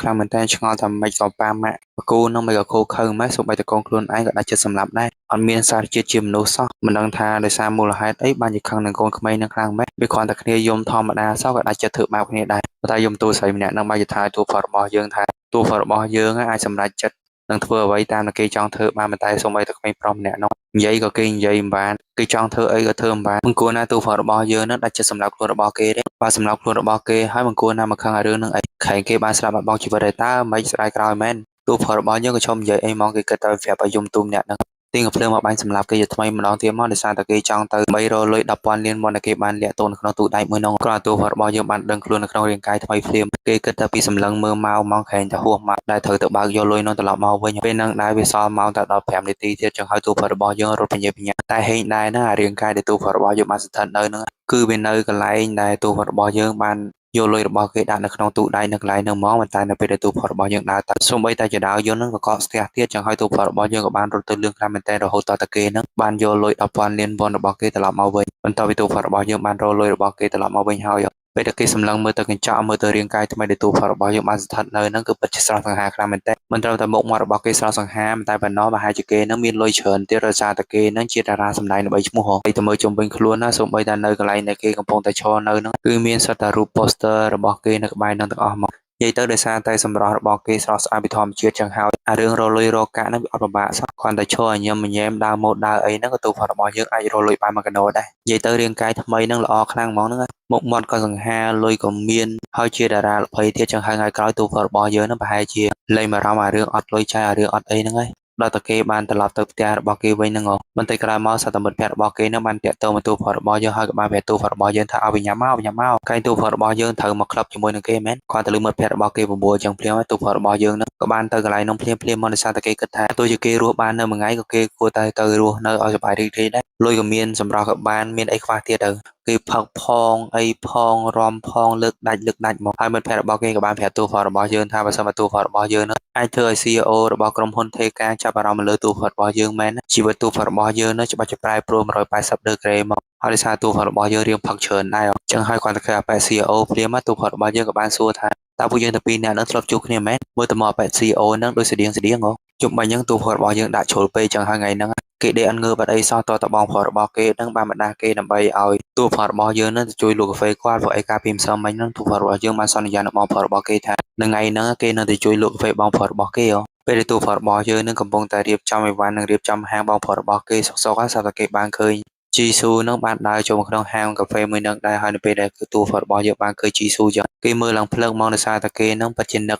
សង្សារចាស់របស់គេនឹងខ្លាំងមែនទែនមិនគួរណាគេដាច់ចិត្តសម្រាប់ខ្លួនឯងចោលសង្សាររបស់គេសោះប៉ុន្តែនៅពេលដែលទូផតរបស់យើងបានឃើញមិត្តស្រីរបស់គេភ្លាមគេបានឈរសម្លឹងមើលមិត្តស្រីរបស់គេភ្លឹកមកតែគេក៏មិនដឹងថាត្រូវនិយាយអីជាមួយមិត្តស្រីរបស់គេដែរគេបានតែសួរមិត្តស្រីរបស់គេថាមិត្តស្រីរបស់គេនឹងចង់ញ៉ាំអីហើយពេលដែលទូផតរបស់យើងរត់តគេតែងតែលួចមើលមុខមិត្តស្រីរបស់គេរហូតសូម្បីតែពេលដែលមិត្តស្រីរបស់គេបានមកយកភេសជ្ជៈដែលនាងបានកំងពីទូផតរបស់យើងនឹងគេនិយាយញ៉ាញ័រធ្វើអីក៏ញ៉ាញ័រដល់ទៅពេលដែលគេបានជួបបងប្អូនរបស់គេបានសួរបងប្អូនរបស់គេថាទូស័យរបស់យើងនឹងជាមួយរបស់គេមែនហើយបងប្អូនរបស់គេក៏បានប្រាប់ថាតាមពិតទៅទូស័យរបស់យើងនឹងជាមួយប្រចាំនៅក្នុងហាងរបស់គាត់នឹងហើយទូស័យរបស់យើងនឹងគឺជាអ្នកនិពន្ធរឿងដ៏ល្បីឈ្មោះដែរហ្នឹងហើយលើយ៉ាងភ្លាមទូប្អូនរបស់យើងក៏បានទៅឆែកមើលប្រវត្តិទូស័យរបស់យើងភ្លាមហើយគេក៏បានដឹងថាតាមពិតទៅថ្ងៃដែលគេបានទៅជួបទូស័យរបស់យើងលើចុងក្រោយនោះគឺថ្ងៃនោះហើយជាថ្ងៃដែលទូស័យរបស់យើងនឹងបានទទួលពានរង្វាន់ហើយណាមួយនាងបានទទួលលុយរង្វាន់មកកណោទៀតហើយប៉ុន្តែដោយសារតែថ្ងៃនោះនាងឃើញទូផតរបស់យើងដូចជាយ៉ាប់ជឿនលុយពេកអញ្ចឹងហើយនាងក៏បានយកលុយរង្វាន់របស់នាងហ្នឹងយកមកបកគលឲ្យទូផតរបស់យើងប៉ុន្តែនាងបានប្រាប់ទូផតរបស់យើងថា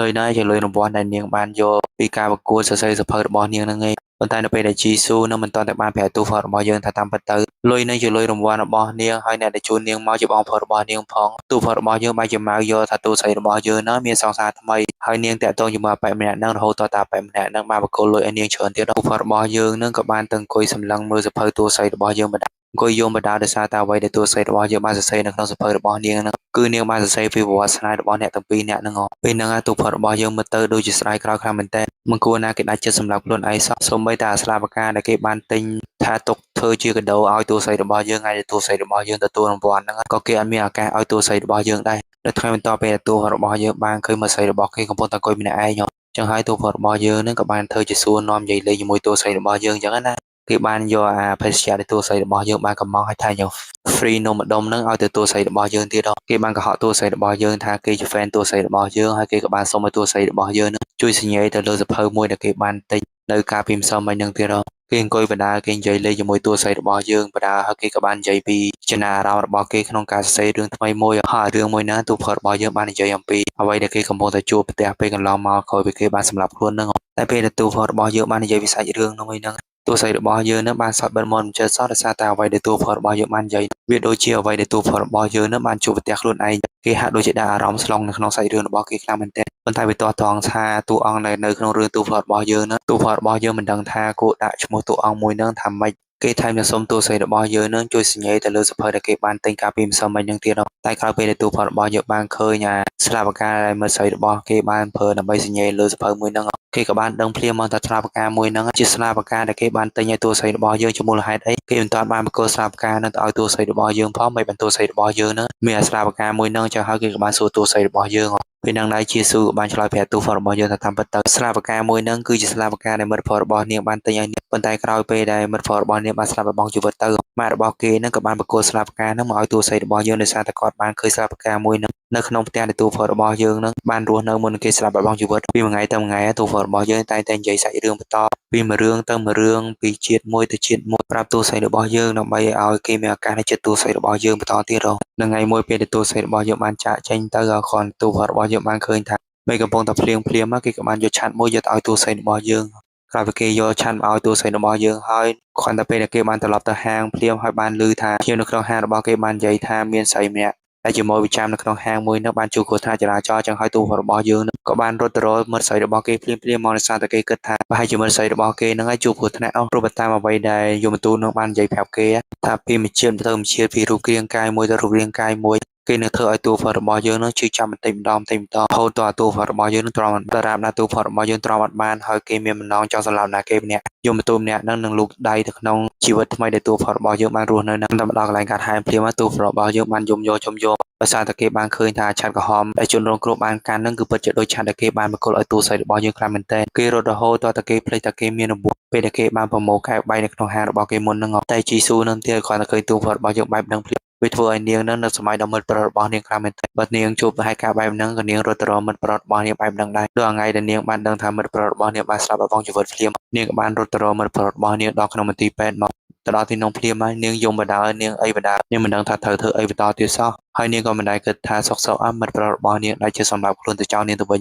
ញនឹងត្រឡប់ទៅវិញទូផតរបស់យើងក៏បានប្រាប់ថាថ្ងៃក្រោយគេនឹងជួបជាមួយតួស្រីរបស់យើងទៀតព្រោះអីគេចង់និយាយរឿងប្រាប់តួស្រីរបស់យើងបន្តទៀតពេលដែលគេបានឃើញតួស្រីរបស់យើងដើរចាក់ចេញទៅមើលទឹកមុខតួផតរបស់យើងនឹងក៏ពិតជាសោកសៅខ្លាំងមែនទែននៅថ្ងៃបន្ទាប់នៅពេលដែលតួស្រីរបស់យើងបានទៅកន្លែងបញ្ចុះធាតុតួផតរបស់យើងនឹងនាងឈរមើលធាតុតួផតរបស់យើងបណ្ដានាងយំបណ្ដារសារតានាងពិតជាស្ដាយខ្លាំងមែនទែនដែលសារតានាងមិនបានចំណាយពេលវេលាចុងក្រោយជាមួយតួផតរបស់យើងនាងឈរបណ្ដាយំបណ្ដាចំណាយតួផតរបស់យើងនៅវិញគេក៏បានលបមើលឃើញមើលស្រីរបស់គេកំពុងតែយំសោកបោកខ្លួនបោកប្រាណនៅមុខធាតុរបស់គេដែរតែគេខំដឹងធ្វើមិនយ៉ាងព្រោះពេលហ្នឹងវាហួសពេលអស់ហើយដល់តួស្រីរបស់យើងចេញទៅតួផតរបស់យើងនឹងក៏បានមកឈរសម្លឹងមើលធាតុរបស់គេប៉ុន្តែពេលហ្នឹងដែរសាតម៉ាក់របស់គេនឹងបានមកសួរតួផតរបស់យើងតួផតរបស់យើងជាណាគេដល់តែលឺសំឡេងម៉ាក់របស់គេភ្លាមមកតួផតរបស់យើងសឹងតែទប់សុខផ្នែកបានមកគេបានកុហកម៉ាក់របស់គេថាគេមកទីហ្នឹងដើម្បីមើលធាតុម៉ាក់របស់គេនៅចិត្តនឹងតែប៉ុណ្ណោះគេអត់ហ៊ានសូម្បីតែប្រាប់ម៉ាក់របស់គេថាពេលហ្នឹងនៅក្នុងរាងកាយម្នាក់នឹងជាវិញ្ញាណរបស់គេបានតែសម្លឹងមើលម៉ាក់របស់គេឈរយំតែម្នាក់ឯងតែប៉ុណ្ណោះ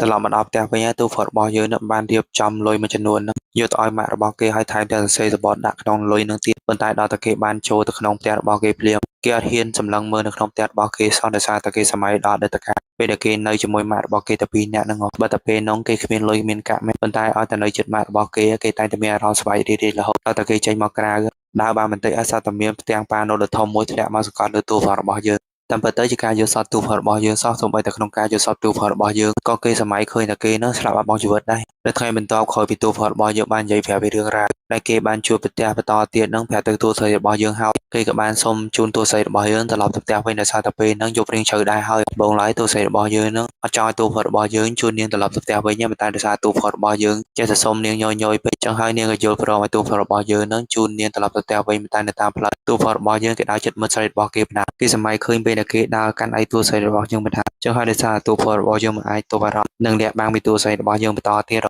គឺក៏ចាប់ផ្ដើមនិយាយប្រាប់តួស្រីរបស់យើងថាអ្វីគ្រប់យ៉ាងដែលគេប្រាប់តួស្រីរបស់យើងនឹងវាជាការពិតទាំងអស់ហ្នឹងហើយគេក៏ចាប់ផ្ដើមប្រាប់ពីរឿងអនុស្សាវរីយ៍ដែលគេមានជាមួយតួស្រីរបស់យើងកន្លងមកប្រាប់ទៅកាន់តួស្រីរបស់យើងហើយគេប្រាប់តួស្រីរបស់យើងថាគេពិតស្ដាយខ្លាំងមែនទែនមិនគួរណាគេដាច់ចិត្តសម្រាប់ខ្លួនរបស់គេសោះតែនៅគេដឹងហើយឮហើយថាជីស៊ូនឹងស្រឡាញ់គេខ្លាំងមែនទែនតែគេគិតខ្វាយខ្វល់ពីអារម្មណ៍ខ្លួនឯងដែលខ្វាយខ្វល់ពីអារម្មណ៍មិត្តស្រីរបស់គេសោះដល់ទៅពេលដែលគេបានសម្លាប់ខ្លួនហើយទើបគេបានយល់ពីអារម្មណ៍ឈឺចាប់មិត្តស្រីរបស់គេហើយគេក៏បានដឹងថាមិត្តស្រីរបស់គេនឹងគឺពិតជាស្រឡាញ់គេខ្លាំងមែនទែនពេលហ្នឹងគេក៏ចង់សុំមិត្តស្រីរបស់គេដើម្បីបន្តតាក់ទងគ្នាបន្តទៀតគឺសន្យានឹងតួស្រីរបស់យើងថាគេនឹងលែងទៅណាចោលតួស្រីរបស់យើងទៀតហើយគេពិតជាស្ដាយក្រោយមែនទែនអ្វីដែលគេបានធ្វើចំពោះមិត្តស្រីរបស់គេរួមទាំងម៉ាក់របស់គេនឹងគេសន្យាថាពីពេលនេះទៅគេនឹងលែងធ្វើឲ្យមិត្តស្រីរបស់គេរួមទាំងម៉ាក់របស់គេនឹងពិបាកចិត្តដូចពេលមុនទៀតហើយបងឡើយជីស៊ូនឹងអត់ចង់ជឿនៅសម្ដីតួផតរបស់យើងដែរនឹងប៉ុន្តែដល់តែនាងបានឃើញនឹងឮនៅសម្ដីដែលអ្វីដែលតួផតរបស់យើងបាននិយាយប្រាប់នាងនឹងគឺនាងនឹងហាក់ដូចជាសម័យឃើញថាតួផតរបស់យើងនឹងគឺពិតជាដូចមិត្តប្រុសរបស់នាងខ្លាំងមែន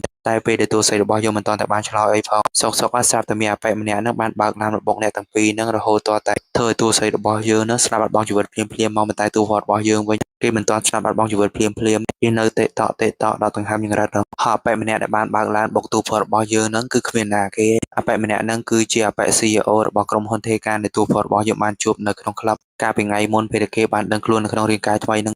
តួផតរបស់យើងសម្លឹងមើលមុខរបស់គេយូរទៅគេបានដឹងថាតាមពិតទៅនៅក្នុងការចងចាំមនុស្សគ្រប់គ្នាដែលតួផតរបស់យើងបានស្ថិតនៅពេលកន្លងមកនឹងគឺសុទ្ធតែមានពាក់ព័ន្ធនឹងបរិសម្នាក់នឹងហើយបែបម្នាក់នឹងសង្ស័យតែជាអ្នកដែលបញ្ជាធ្វើឲ្យអូនប្រុសរបស់គេគឺត្រូវស្លាប់បាត់បង់ជីវិតដោយបាតុភៈហើយទោះយន្តហោះពេលដែលគេជាយន្តហោះត្រឡប់មកប្រទេសកូរ៉េវិញនឹងទៀតនោះក្រោយពីគេបានបើកឡានបុកទូផតរបស់យើងគេមិនត្រឹមតែមើលទៅមកនៅទូផតរបស់យើងតែប៉ុណ្ណោះគេថែមទាំងអត់ទេហៅឡានពេទ្យមកជួយសង្គ្រោះទូផតរបស់យើងទៀតឃើញទូផតរបស់យើងកំពុងតែដកដង្ហើមយ៉ាងរឹតចឹងគេក៏បានទាញស្រោមដៃមួយនឹងយកមកពាក់លើដៃរបស់គេហើយគេក៏បានយកដៃទៅខ្ទប់ចំអស់ទូផតរបស់យើងរហូតដល់ទូផតរបស់យើងនឹងស្លាប់បាត់បង់ជីវិតភ្លាមមកនិយាយទៅអាប៉ែនឹងខូខើខ្លាំងមែនតែនមកតម្រូវឲ្យទូផតរបស់យើងនឹងខ្លួនឡើងវិញលើកណាគេពិតជាឈឺចាប់ខ្លាំងមែនតែនហើយគេប្រហែលជាចង់សម្លាប់អាប៉ែដែលជា CEO របស់ក្រុមហ៊ុនទេការនឹងខ្លាំងមែនតែនបន្ទាប់ពីវិញ្ញាណរបស់គេបានដឹងខ្លួនឡើងវិញគេក៏ទៅវិយមហូហើយក៏បានស្រែកខ្លាំងបន្ទាប់ពីគេបានឃើញមុខយមទូភ្លាមទូផតរបស់យើងក៏បានទៅកញ្ឆក់ភ្លើងរបស់យមទូតហ្នឹងហើយបានទាញកភ្លើងមួយនឹងតម្រង់បាញ់ទៅរកយមទូតហ្នឹងទៀតសង្ស័យតែលើកហ្នឹងនៅពេលដែលទូផតរបស់យើងបានដឹងខ្លួននៅក្នុងរាងកាយថ្មីប្រហែលជាគេមានកណ្ដិតចង់សម្លាប់អាប៉ែ CEO របស់ក្រុមហ៊ុនទេការហ្នឹងគេក៏ស្លាប់មិត្តស្រីរបស់គេក៏ស្លាប់ដោយសារអាប៉ែម្នាក់ហ្នឹង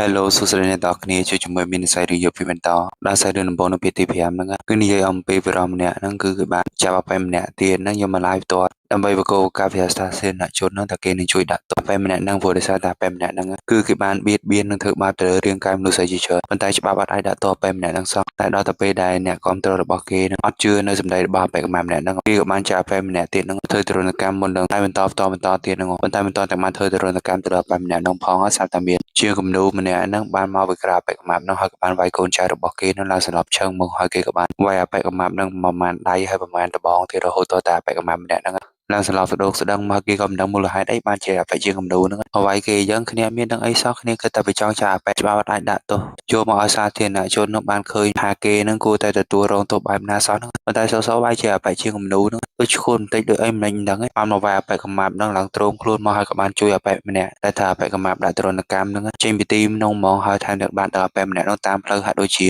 គេនឹងចង់ជួយអបិម្នាក់ហ្នឹងត្រឡប់ទៅផ្ទះរបស់គេវិញទៀតអាបែម្នាក់ដែលត្រូវជាជនរងគ្រោះនោះគិតទៅពីសួរអបិជាគំនូនឹងថាមិនបានមកជួយគេអញ្ចឹងគេដឹងហើយមែនតែគេនឹងជាមនុស្សបែបណាបិជាគំនូក៏បានឆ្លើយប្រាប់បែបនោះវិញថាគេថែមមិនដឹងថាគាត់ឯងនឹងជាមនុស្សបែបណាប៉ុន្តែការដែលគេទៅជួយអបិឯងហ្នឹងគឺដោយសារតែគេនឹងខ្លាចថាសម្ភារៈក្នុងការគូមនុស្សរបស់គេហ្នឹងគឺត្រូវខូចខាតបាក់បែកតែប៉ុណ្ណោះតោះនិយាយដល់កន្លែងម្នាក់ព្រាអបិម្នាក់នោះចាប់ដើមសង្ស័យមកថាបិជាគំនូនឹងសង្ស័យតែមានបញ្ហារោគចិត្តហើយបានជានិយាយផ្លែៗអញ្ចឹងប៉ុន្តែតរំតែដឹងខ្លួនមិនតតែបានធ្វើអីធ្វើអបិជាគំនូផងស្រាប់តែគេនឹងបានស្លាប់ឈឹងមកដោយសារតែក្នុងទឹកមុនហ្នឹងគឺអបិជាគំនូនឹងបានដាក់ថ្នាំសន្លប់នៅក្នុងអាដបទឹកមួយហ្នឹ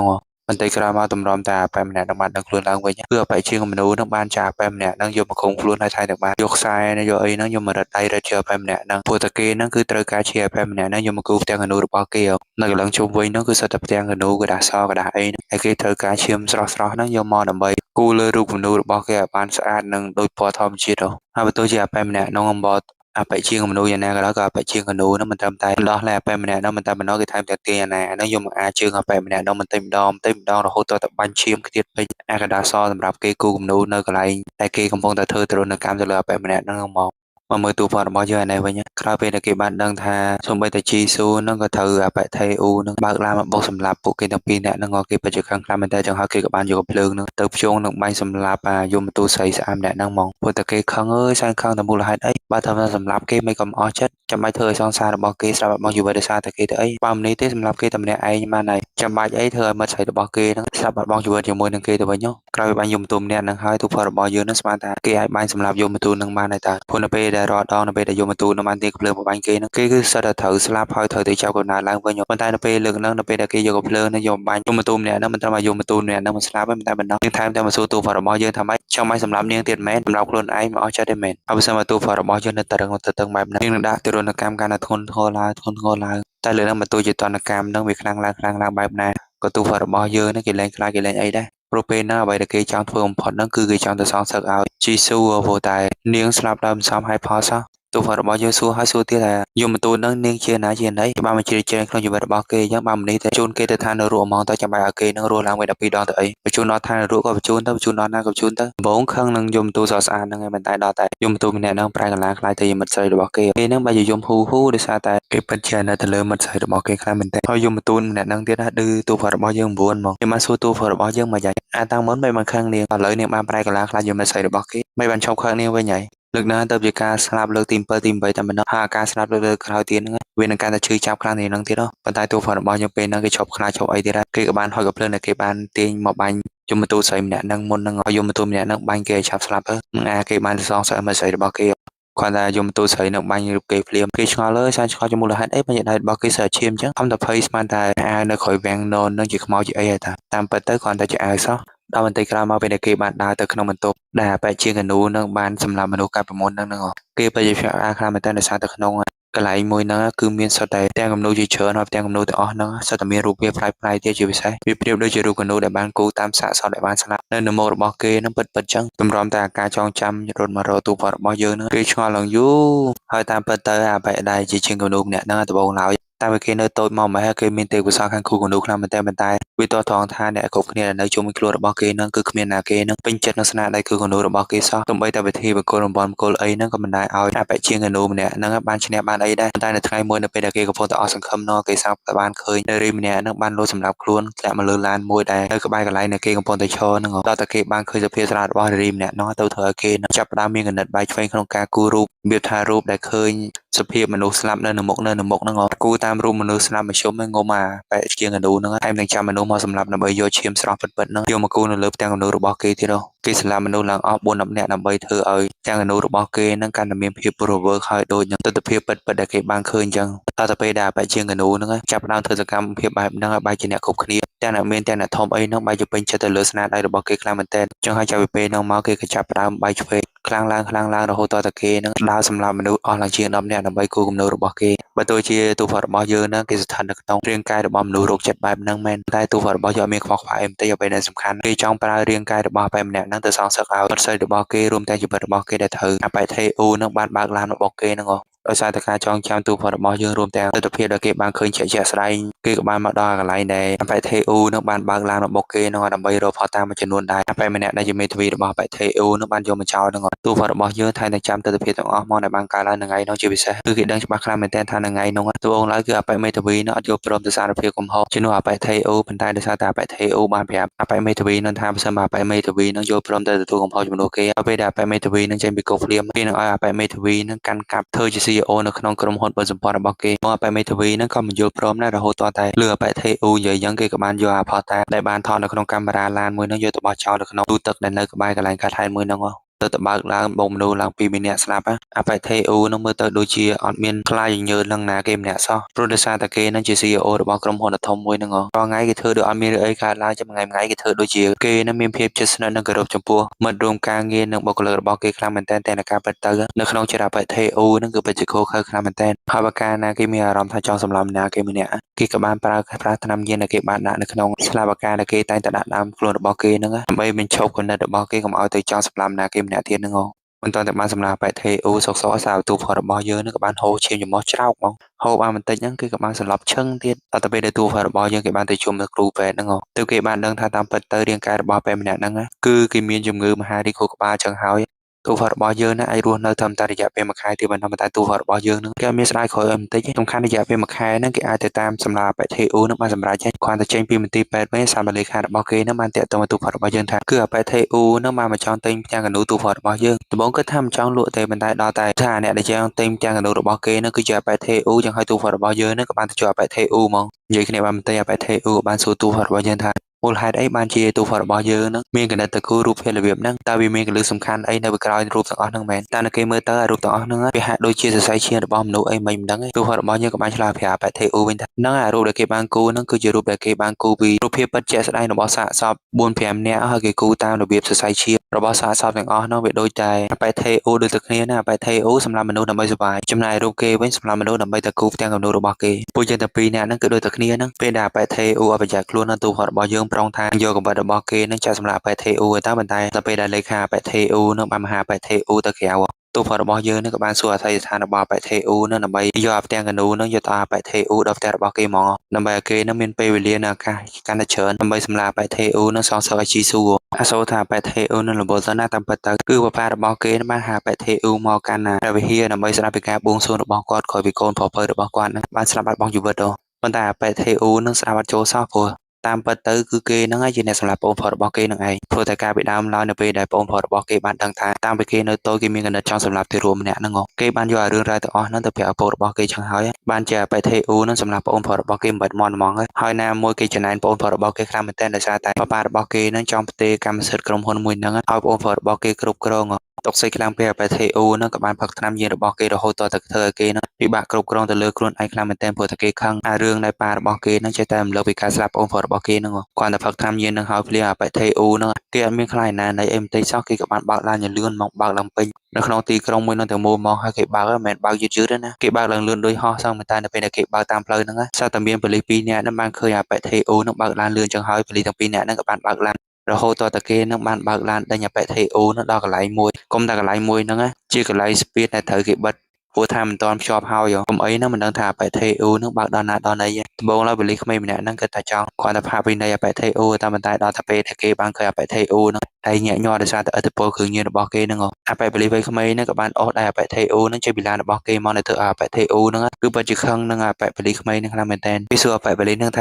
ាមានដឹងអត់ថាគេជាណាណីមិនបាអបិឯងហ៊ានម៉េចនិយាយមិនដល់តន់ចោលសុបួរផងសារតាអបិម្នាក់ទៀតដែលជាបលិសរៀងចាស់ហ្នឹងគាត់ទៅឃើញមកអបិធេអ៊ូហ្នឹងគេក៏ដឹងភ្លាមហ្មងគេប្រាប់អបិបលិសក្មេងថាមកបានហើយបើយ៉ាតាគេដេញក្បាលចោលវើមិនទាន់តែបានចោលហាអបិធេអ៊ូហ្នឹងក៏បានតាក់ទងទៅអធិការបលិសមកដើម្បីទេមកប្រាប់ស្រុងស្រីអបិបលិសក្មេងហ្នឹងថាឲ្យសុំទោសអបិធេអ៊ូឲ្យលឿនគាត់តែគ្នាបានសុំទោសភ្លាមអបិធេអ៊ូមិនត្រឹមតែមិនស្ដាប់ពាក្យសុំទោសរបស់អបិបលិសក្មេងហ្នឹងមិនតែប៉ុណ្ណោះថែមទាំងទះមកអបិបលិសក្មេងពីបដៃទៀតរហូតដល់បលិសក្មេងហ្នឹងដួលក្រាំងចំណែកអបិបលិសម្នាក់ទៀតដែលហ៊ានតបមាត់តបកោជាមួយនឹងអបិធេអ៊ូសោះទៅអបិធេអ៊ូនឹងវាយមិត្តរួមការងាររបស់គេឡើងចង់ស្លាប់នៅនឹងហ្មងវាយគេហៅអបិធេអ៊ូនឹងបើកឡានធ្វើអំភើដាក់មានរឿងអីកើតឡើងអញ្ចឹងណាតែដល់តែអបិធេអ៊ូបានបើកឡានត្រឡប់ទៅផ្ទះរបស់គេវិញនឹងអសាប់តែគេនឹងបានឃើញទូរបស់យើងកំពុងតែឈរចាំនៅមុខផ្ទះរបស់គេនឹងគេបានសួរទូរបស់យើងថាម៉េចហើយមិនបានស្គាល់ផ្ទះរបស់គេហើយមកទីនឹងដើម្បីយកផ្ទះកណ្ដូលនឹងមកឲ្យគេមែននិយាយចុះនិយាយឡើងទូរបស់យើងក៏បានឆ្លើយតាមអ្វីដែលអបិធេអ៊ូនឹងបានសួរទៅគេក៏បានយកជើងរបស់គេនឹងទៅជន់លើក្បាលឡានរបស់អបិធេអ៊ូហើយទាំងយកកណាត់នឹងបើជើងរបស់គេធ្វើមិនដឹងសារតែខឹងខ្លាំងពេលអបិធេអ៊ូនឹងក៏បានវាយទូរបស់យើងផាំងគេបានប្រាប់ទូរបស់យើងថាឆាប់ចេញពីផ្ទះគេឲ្យលឿនបើមិនអញ្ចឹងទេគេវាយទាំងឥឡូវហ្នឹងតទូរបស់យើងអត់ចេញទូរបស់យើងឌឺដែរហ្នឹងគេនឹងក៏ចង់វាយទូរបស់យើងបន្តទេប៉ុន្តែទូរបស់យើងក៏បានវាយអបិធេអ៊ូដួលក្រាំងមកប៉ុន្តែនៅពេលដែលវារងទៅថែអបិធេអ៊ូនឹងសារតែអបិធេអ៊ូនឹងបានរត់ចូលទៅក្នុងឡានរបស់គេហើយក៏បានទាញកាភ្លើងមួយបាញ់ចម្រងមករកទូរបស់យើងអបិធេអ៊ូបាញ់ត្រង់ថាមែនតើគាត់បាយមកគ្រាប់នឹងចំទូរបស់យើងដួលក្រាំងខំមកស្មាទូរបស់យើងស្លាប់ហើយតែមានតែតាមទូរបស់យើងនឹងពាក់អាវក្រសោះដោយសារតែគេនឹងដឹងថាអបិធេអ៊ូនឹងចូលចិត្តដាក់កាភ្លើងតាមឡានរបស់គេគេចង់ទាញកាបិតហ្នឹងតែចង់ចាក់អបិធេអ៊ូតាមតែអបិធេអ៊ូនឹងបាយទាញកាភ្លើងរបស់គេហ្នឹងបាញ់មករកទូរបស់យើងទៅហើយទូរបស់យើងគេក៏បានរត់ទៅរកបើកឡានអបិធេអ៊ូនឹងដើម្បីបើកមកបោអបិធេអ៊ូប៉ុន្តែអបិធេអ៊ូនឹងគេចផុតទៀតតែបន្តគ្នាចុះបន្តគ្នាឡើងទូរបស់យើងក៏បានចាប់អបិធេអ៊ូនឹងបានសម្រេចប៉ុន្តែគេអត់ចង់សម្លាប់អបិធេអ៊ូនឹងភ្លាមឯងដោយសារតែគេនឹងចង់ធ្វើទរណកម្មទៅលើរាងកាយអបិធេអ៊ូដើម្បីអបិធេអ៊ូដឹងថាការឈឺចាប់នឹងវាល្មិចល្មាស់ខ្លះកុំឲ្យចេះតែដើរធ្វើបាបគេសម្រាប់គេទៅវិទពីរបស់យើងក៏បានសារភាពថាតាមពិតទៅគេនឹងក៏ជាឃាតករដែលសម្រាប់មនុស្សអស់4 10នាក់ដែរមិនគិតតែខ្លួនឯងលយមែនធ្វើធ្វើបាបគេមានអីអស់ចាអាសម្រាប់មនុស្សបានលយមកយាយភ័យញាក់សាច់ទឿននៅបន្តិចក្រោយមកពេលទូរបស់យើងនឹងបាននាំអបិធេអ៊ូចូលមកដល់ក្នុងកន្លែងដែលគេរៀបនឹងសម្រាប់អបិធេអ៊ូនឹងប៉ុន្តែមិនទាន់តែបានសម្រាប់អបិធេអ៊ូផងស្រាប់តែគេនឹងដួលក្រាំងមកដោយសារតែអាចជំងឺមហារីកខួរក្បាលរបស់គេនឹងធ្វើទុកតម្រូវតែដឹងខ្លួនឡើងវិញអបិធេអ៊ូនឹងបានចាប់ទូរបស់យើងនឹងមិនចង់ឡើងជាប់ចង់សម្រាប់គេចង់ក្រោយមកជាត្រូវគេសម្រាប់វិញមិនដឹងទេអបិធេអ៊ូបានប្រាប់ទូរបស់យើងថាមិនឈប់លយនៅបើចង់រੂសុំទោសគេភ្លាមបើមិនអញ្ចឹងយ៉ាគេសម្រាប់ចោលអបិធេអ៊ូបានសារភាពប្រាប់ទូរបស់យើងទៅតាមពិតទៅដំបូងឡើយគេមានចេតនាចង់សម្លាប់ណាណីប៉ុន្តែថ្ងៃមួយនៅពេលដែលគេបើកឡានទៅធ្វើការរសំមួយដងនឹងសារតែមានអបិណាមិនដឹងទេបានរត់មកពាំងចំឡានរបស់គេដោយសារតែគេអត់ប្រុងប្រយ័ត្នបានជាគេជ្រុលបើកឡានទៅបោះអបិម្នាក់ហ្នឹងប៉ុន្តែនៅពេលដែលអបិម្នាក់ហ្នឹងរៀបនឹងស្លាប់នឹងដកដង្ហើមចរិតហ្នឹងថាតាប៉ែម្នាក់ហ្នឹងសម្លឹងមកគេហាក់ដូចជាគេហ្នឹងជាព្រះអីមិនដឹងទេហើយបាត់ចាំពីពេលហ្នឹងទៅបានជាគេមានអារម្មណ៍នឹងចង់សម្លាប់មនុស្សកាន់ឡើងហើយពេលមុនដែលគេបានជិះឡានជាមួយទូផរបស់យើងហ្នឹងតែឃើញគេកាន់ដៃហ្នឹងថាគេភ័យអីទៅតាមពិតទៅនៅពេលដែលទូផរបស់យើងនិយាយថាការសម្លាប់មនុស្សបានសុបាយហ្នឹងបានជំរុញចិត្តឲ្យគេហ្នឹងចង់សម្លាប់មនុស្សច្រើនឡើងចំណែកទូផរបស់យើងអានេះវិញមិនត្រឹមតែមិនសុំតអបិធេអ៊ូតែប៉ុណ្ណោះគេថែមទាំងស្ដោះទាំងមាត់របស់គេហ្នឹងចង់ក្បាលអបិធេអ៊ូទៀតដែលធ្វើអបិធេអ៊ូហ្នឹងគេខឹងខ្លាំងមែនតើរហូតតតែគេបានទាញអាណាហ្នឹងមកកាត់ជើងទូផរបស់យើងបន្តិចម្ដងគេកាត់ផងគេមើលទូរបស់យើងមកចង់ដឹងពីអារម្មណ៍ឈឺចាប់នៅពេលដែលត្រូវគេធ្វើទរណកម្មបែបហ្នឹងមកយ៉ាឲ្យជប់ខ្លាំងនៅប្រូមិននឹងគេចង់សម្លាប់គេដល់ឥឡូវមិនដែរមានអារម្មណ៍មិនដែរហ្នឹងប៉ុន្តែអ្វីដែលអបិធេអ៊ូបានដឹងគឺនៅពេលដែលគេបានធ្វើសកម្មភាពសម្រាប់ទូរបស់យើងហ្នឹងគ្រប់សកម្មភាពទាំងអស់ដែលគេបានធ្វើលើទូរបស់យើងហ្នឹងគឺសុទ្ធតែត្រូវបានថតនៅក្នុងកាមេរ៉ាសមត្ថភាពដែលនៅក្នុងបង្កប់នៅក្នុងបន្ទប់ទាំងអស់ហ្នឹង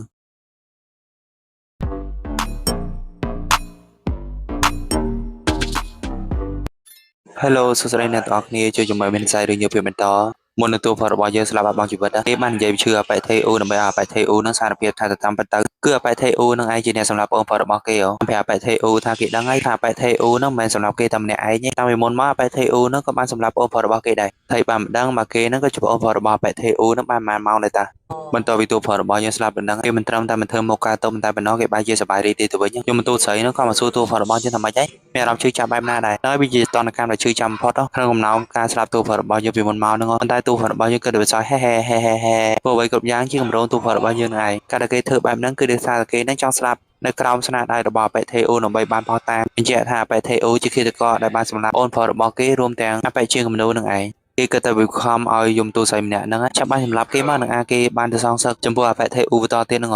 ដល់តែទូផរបស់យើងដឹងខ្លួនឡើងវិញស្មានដឹងខ្លួនណាគេតាមពិតគឺដឹងខ្លួននៅក្នុងបលិដងផ្សារម្នាក់ហ្នឹងសោះការចងចាំក៏មិនតាន់មកអីក៏មិនតាន់មកមានតែរត់ប្រូចហ្នឹងហើយពួកអីសុកពេលដែលគេកំពុងតែចាប់ពួកចៅពួកអីហ្នឹងតែវិញ្ញាណទូផរបស់យើងមកសន្ធិដ្ឋហ្នឹងបើមិនរត់ទៅចម្លាយបើមិនដឹងថាខ្លួនឯងនឹងចេះវាយចេះអីអត់ផងហ្នឹងតែមិត្តរួមការគេរបស់គេនឹងស្ដីឲ្យឡើងយូរបានអាដុំការចងចាំមួយហ្នឹងហៅមកចូលសន្ធិដ្ឋក្នុងខ្លួនទូផរបស់យើងក្នុងជីវិតមួយហ្នឹងគឺទូផរបស់យើងហ្នឹងដំបូងឡើយហាក់ដូចជាលយដែរហ្នឹងសារតែគេហ្នឹងបានប្រឡងខ្លាយទៅជាមន្ត្រីប៉ូលីសហ្នឹងប៉ុន្តែនៅពេលដែលគេបានប្រឡងជាប់ជាប៉ូលីសហ្នឹងម៉ាក់របស់គេហ្នឹងក៏ចាប់ផ្ដើមបាក់ចិត្តទៅ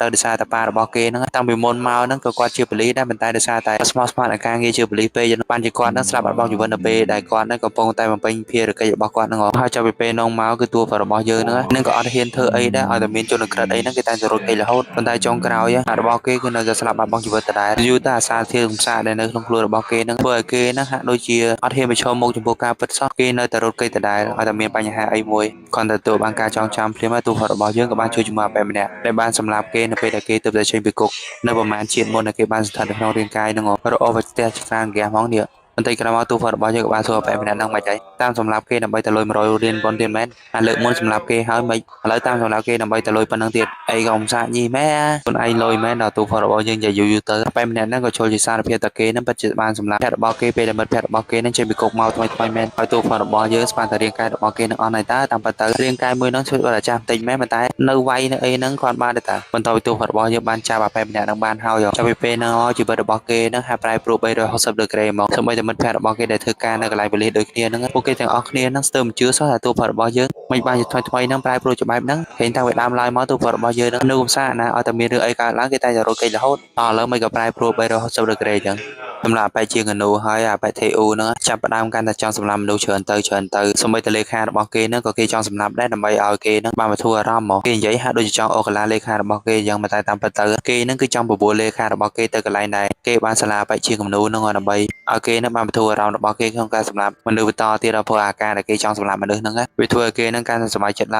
ើងហើយទូផលរបស់យើងរឿងដំបូងដែលគេចង់ធ្វើហ្នឹងគឺគេមកកន្លែងដែលជាងនូហ្នឹងគឺធ្វើបែថេអ៊ូសម្លាប់ហ្នឹងដើម្បីរកផលតាមមួយចំនួនដែលបញ្ជាក់ថាជាងអនូហ្នឹងគឺជាឃាតករចំណាយបែថេអ៊ូហ្នឹងក៏ជាឃាតករដែលបានសម្រាប់ជាងអនូនឹងបន្តទៀតដែរប៉ុន្តែគេបង្ហាញផតតាំងទាំងអស់លើកលែងតែផតតាំងមួយតែបែថេអ៊ូបានសម្រាប់ជាងអនូតែប៉ុណ្ណោះដែលទូផលរបស់យើងហ្នឹងគេបានកូពីចេញពីក្នុងកាមេរ៉ាទាំងអស់ហ្នឹងប៉ុន្តែគេបានលុបវីដេអូទាំងអស់នៅក្នុងកុំព្យូទ័រហ្នឹងចោលតែហ្មងកំពុងតែនៅកន្លែងកើតហេតុហ្នឹងតែបានជួយជាមួយនៅបែថេអ៊ូហ្មងហើយគេក៏បាននិយាយបច្ចេកវិទ្យាហើយនឹងឈឺបែថេអ៊ូថាមិនយាយមានចាំមករបស់គេអត់ជាងតែពីរនាក់ធ្លាប់ជួបគ្នាតើបានប្រាប់បែថេអ៊ូថាកុំចេះតែបើកឡានមកកន្លែងចឹងប្រយ័ត្នតែប៉ូលីសសង្ស័យថាបែថេអ៊ូហ្នឹងជាឃាតករក៏ថាបានដែរហើយទូផលរបស់យើងក៏បានសួរលេខាបែថេអ៊ូថានាងឈ្មោះអីប្រាប់ឈ្មោះគេឲ្យលឿនមកមិនអញ្ចឹងទេតិចថានាងបាត់ខ្លួនបាត់អីទៅគេមិននឹងអាចស៊ើបដឹងភ្លាមថានាងឈ្មោះអីទៅតែទូផលរបស់យើងនិយាយពីឈ្មោះគេយ៉ាងបែថេអ៊ូហ្នឹងគេពិតជាខឹងខ្លាំងមែនទែននៅតាមផ្លូវដែលគេបានបើកឡានត្រឡប់មកវិញហ្នឹងគេក៏បានទម្លាក់លេខារបស់គេហ្នឹងចុះចោលតាមផ្លូវមកកូនតបានទូផលរបស់យើងនិយាយយ៉ាងកបីហ្នឹងលេខាមួយហ្នឹងច្បាស់ជាធ្វើបែថេអ៊ូហ្នឹងសម្រាប់ចោលតែហ្មងតែខាងនឹងទូផលរបស់យើងខ្លាំងប្រាប់បែថេអ៊ូហ្នឹងក៏បានបញ្ជាឲ្យកូនចៅរបស់គេហ្នឹងតាមសម្រាប់ទូផលរបស់យើងចោលតែហ្មងទៅកុំឲ្យចេះតែមកឌឺគេពេកហើយទូផលរបស់យើងកំពុងតែនិយាយពីផតតាដែលគេមានក្នុងការចាប់ចោលបែថេអ៊ូអ្នកបានបង្កផតតាទាំងអស់ហ្នឹងទៅកាន់សារព័ត៌មានដើម្បីផ្សាយពីទង្វើរបស់បែថេអ៊ូហ្នឹងគេអត់ជឿជាក់ថាប៉ូលីសហ្នឹងយកផតតាទាំងអស់ហ្នឹងដើម្បីចាប់ចោលបែថេអ៊ូឯងប៉ុន្តែនៅពេលដែលគេកំពុងតែនិយាយជាមួយមិត្តភ័ក្តិរបស់គេហ្នឹងស្រាប់តែគេហ្នឹងបានឃើញម៉ាក់របស់គេហ្នឹងដើរចូលមកក្នុងពោប៉ូលីសល្មម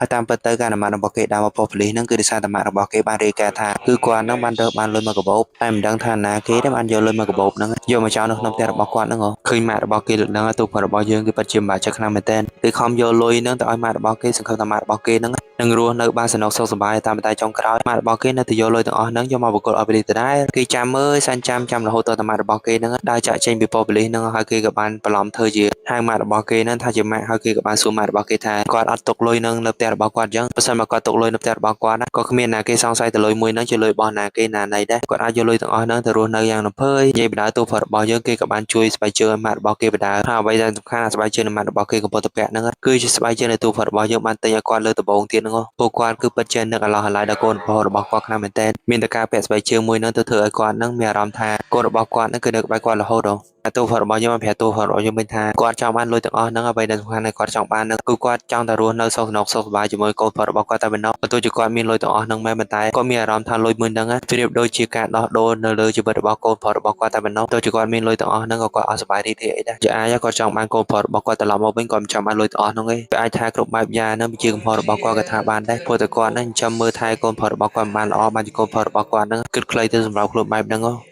គ្រប់ពាក្យគ្រប់ម៉ាត់ដែលម៉ាក់របស់គេបាននិយាយមកកាន់ទូផរបស់យើងនឹងវាធ្វើឲ្យទូផរបស់យើងនឹងកាន់តែស្ដាយក្រោយខ្លាំងមែនទែនមិនគួរណាគេដាច់ចិត្តសម្រាប់ខ្លួនរបស់គេសោះម៉ាក់របស់គេបានត្រឡប់មកដល់ផ្ទះរបស់គាត់វិញទូផរបស់យើងនឹងក៏បានយកអាហារមួយចំនួននឹងយកមកពាក់នឹងពីផ្ទះរបស់គាត់ដើម្បីឲ្យគាត់នឹងញ៉ាំអាហារបានទៀងទាត់ពេលវេលាប៉ុន្តែនៅពេលដែលគេរៀបរំដាយចាក់ចេញពីទីនោះទៅហើយថាតែកូនចៅរបស់អបិថេអ៊ូនឹងបានមកជួបទូផរបស់យើងល្មមហើយគេក៏បានទៀងកបិតនឹងបំរុងចាក់សម្រាប់ទៅលើទូផរបស់យើងតែហ្មងបែរថេអ៊ូខំទៅគិតថាអត់មានណាគេដឹងហើយថាតាមពិតទៅអារឿងដែលបានកើតឡើងទៅលើទូផរបស់យើងកាលពីលើកមុនស្មានតែអត់មានណាគេដឹងតែប៉ុន្តែបបារបស់គេនឹងបានដឹងទាំងអស់ហើយគាត់ក៏បានយករូបភាពទាំងអស់ហ្នឹងយកមកដាក់លើតុអាបែរថេអ៊ូនឹងទៀតដើម្បីប្រាប់បែរថេអ៊ូនឹងកុំឲ្យធ្វើរឿងខុសបន្តទៀតប៉ុន្តែបែរថេអ៊ូមិនត្រឹមតែស្ដាប់ប៉ុន្តែបណ្ដោះគេថែមថាឲ្យប៉ារបស់គេព្រោះតែគេខឹងខ្លាំងមែនតើគាត់ដឹងហើយលឺហើយតែតាំងពីនៅតូចហ្នឹងគឺគេនឹងចូលចិត្តសម្លាប់សត្វប៉ុន្តែព្រោះតែរឿងទាំងអស់ហ្នឹងមិនបានជាគាត់បញ្ជូនគេឲ្យទៅនៅបរទេសទៅវិញទោះគេរស់នៅកណ្ដៅកណ្ដាយតែម្នាក់ឯងអាបែរថេអ៊ូនិយាយលើកហ្នឹងគេហាក់ដូចជាចង់គម្រាមសម្លាប់ប៉ារបស់គេទៀតហ្នឹងគេលែងខ្លាចអីទៀតហើយសំខាន់ឲ្យតែគេចង់សម្លាប់ណាគេដឹងថាសម្លាប់ចោលមកឲ្យតែហ៊ានរៀបរៀងផ្លូវរបស់គេទំបីតែបងប្អូនបង្កើតរបស់គេក៏គេនៅតែសម្លាប់តម្រូវតែប៉ារបស់គេឲ្យតែហ៊ានមកឆាងនឹងគេនឹងសម្លាប់ចោលតែដែរហ្នឹងខាងនឹងប៉ារបស់គេឯនោះជិះមកតាមផ្លូវអបិថេអ៊ូហ្នឹងគេក៏បានបើកឡានកាត់គេកាត់ឯនៅតាមផ្លូវហើយគាត់តែចុះពីលើឡានភ្លាម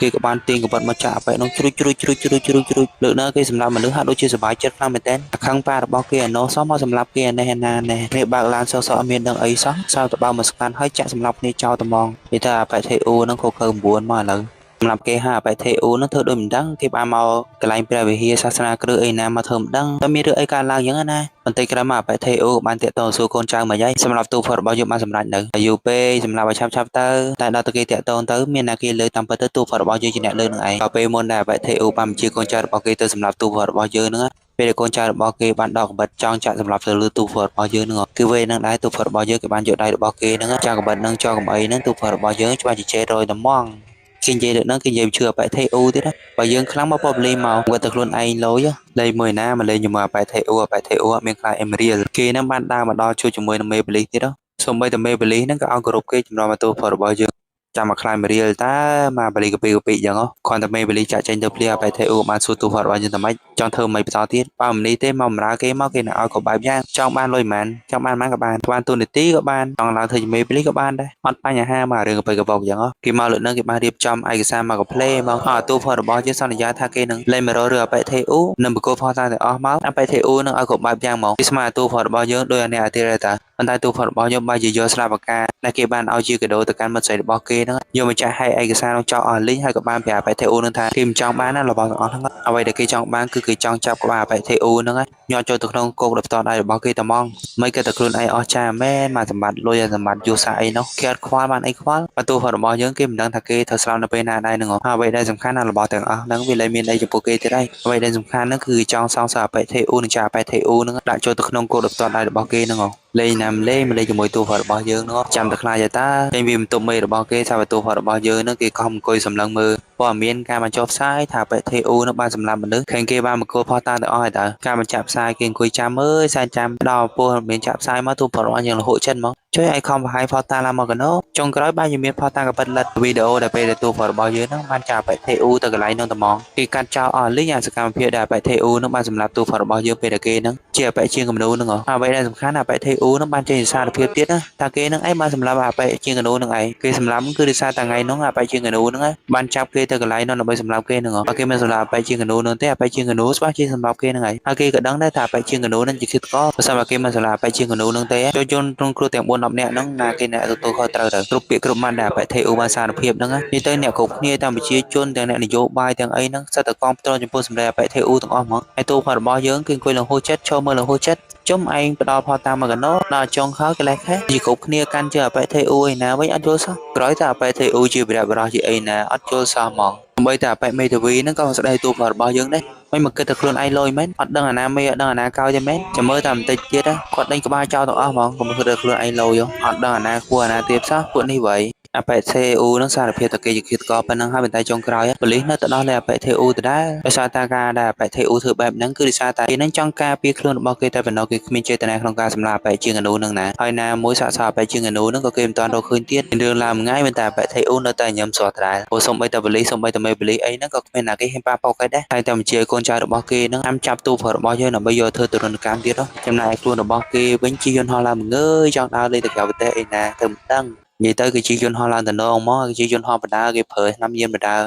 ប្រើឆ្នាំញៀនហើយគេដេកលក់ក្រឹបតំងដេកលក់សួរមែនតែនហ្មងតែក្រោយពេលដែលប្រទេសអូគេមកបន្តិចសោកសោកសាប់តែយន្តហោះរបស់គេនឹងគីកើវិញហ្នឹងហ្មងគេភ័យអើយសាំភ័យតែមូលហេតុអីបើជាយន្តហោះរបស់គេហ្នឹងប្រហែលជាបែបហ្នឹងឃើញមានពីឡុតមានអីបើតើចាំមិនបានយន្តហោះហ្នឹងគីកើចឹងតែគេបានដើរទៅមើលបន្ទប់ពីឡុតហ្នឹងនៅក្នុងបន្ទប់មួយនោះអត់មានពីឡុតទៀតទេចង្រៃអីចង្រៃមែនយ៉ាងណាចង់ធ្វើបាបគេហ្នឹងវាសំខាន់ណារូបទូអីនៅក្នុងហ្នឹងបានបង្ហាញថាអបិធេអូនេះជាឃាតករពីចង់សងសើសម្រាប់អបិធេអូនឹងទៀតយីហើយគេប្រាប់ទៀតថានៅក្នុងយន្តហោះមួយហ្នឹងគឺមានឆាត់យោងមួយហើយគេចង់ធ្វើឲ្យអបិធេអូហ្នឹងមានអារម្មណ៍ដោយអារម្មណ៍ដែលបងប្អូនរបស់គេកំពុងតែជួបប្រទះពេលដែលអបិធេអូហ្នឹងបានបញ្ជាកូនចៅរបស់គេហ្នឹងឲ្យមកសម្រាប់បងប្អូនរបស់គេហ្នឹងតែចុងក្រោយអបិធេអូនៅតែរកឃើញឆាត់យើងហើយគេក៏បានជីឆាត់យោមួយនឹងចុះមកក្រោមឡើងមានសមត្ថភាពហ្មងប៉ុន្តែគ្រាន់តែអបិធេអូជីមកដល់ក្រោមអស់បន្តិចពេលហ្នឹងដែរសត្វតែមានណាគេមិនដឹងឯងបានបើកឡានមកឡងពឹងបុកអបិធេអូប៉ាំងហើយម្នាក់ហ្នឹងមានណាគេមានទូផតរបស់យើងឯងព្រោះតាមពិតទៅទូផតរបស់យើងមានត្រូវណាគេចាប់វិបត្តិអីណាគ្រប់យ៉ាងហើយជាឆាកល្ខោននៅទូផតរបស់យើងបានរៀបចំនឹងឯងរៀបចំគម្រោងការគ្រប់បែបយ៉ាងហ្មងចាំតែអបិធេអូដើរចូលទៅក្នុងគម្រោងការរបស់គេតើដើរចូលនឹងចូលសុំរបស់គេហ្មងក្រៅទាំងការចងចាំរបស់គេតាមពីគេស្រាប់ពីជាតិមួយទៅជាតិមួយហ្នឹងសុទ្ធតែការចងចាំតាំងពីទស្សនវិជ្ជានិងរបៀបនិយាយរបៀបជាយន្តហោះវិជ្ជាអីហ្នឹងសុទ្ធគឺតែចេះទាំងអស់សំខាន់ណាស់រឿងរ៉ាវគ្រប់បែបយ៉ាងគឺតួផលរបស់យើងហ្នឹងគេជាអ្នករៀបចំទាំងអស់ហ្មងពួកគេមានការចងចាំនិងសមត្ថភាពទាំងអស់ហ្នឹងពីការចងចាំជាអ្នកលោតឆាច់ជូនតាំងពីការចងចាំជាឃាតក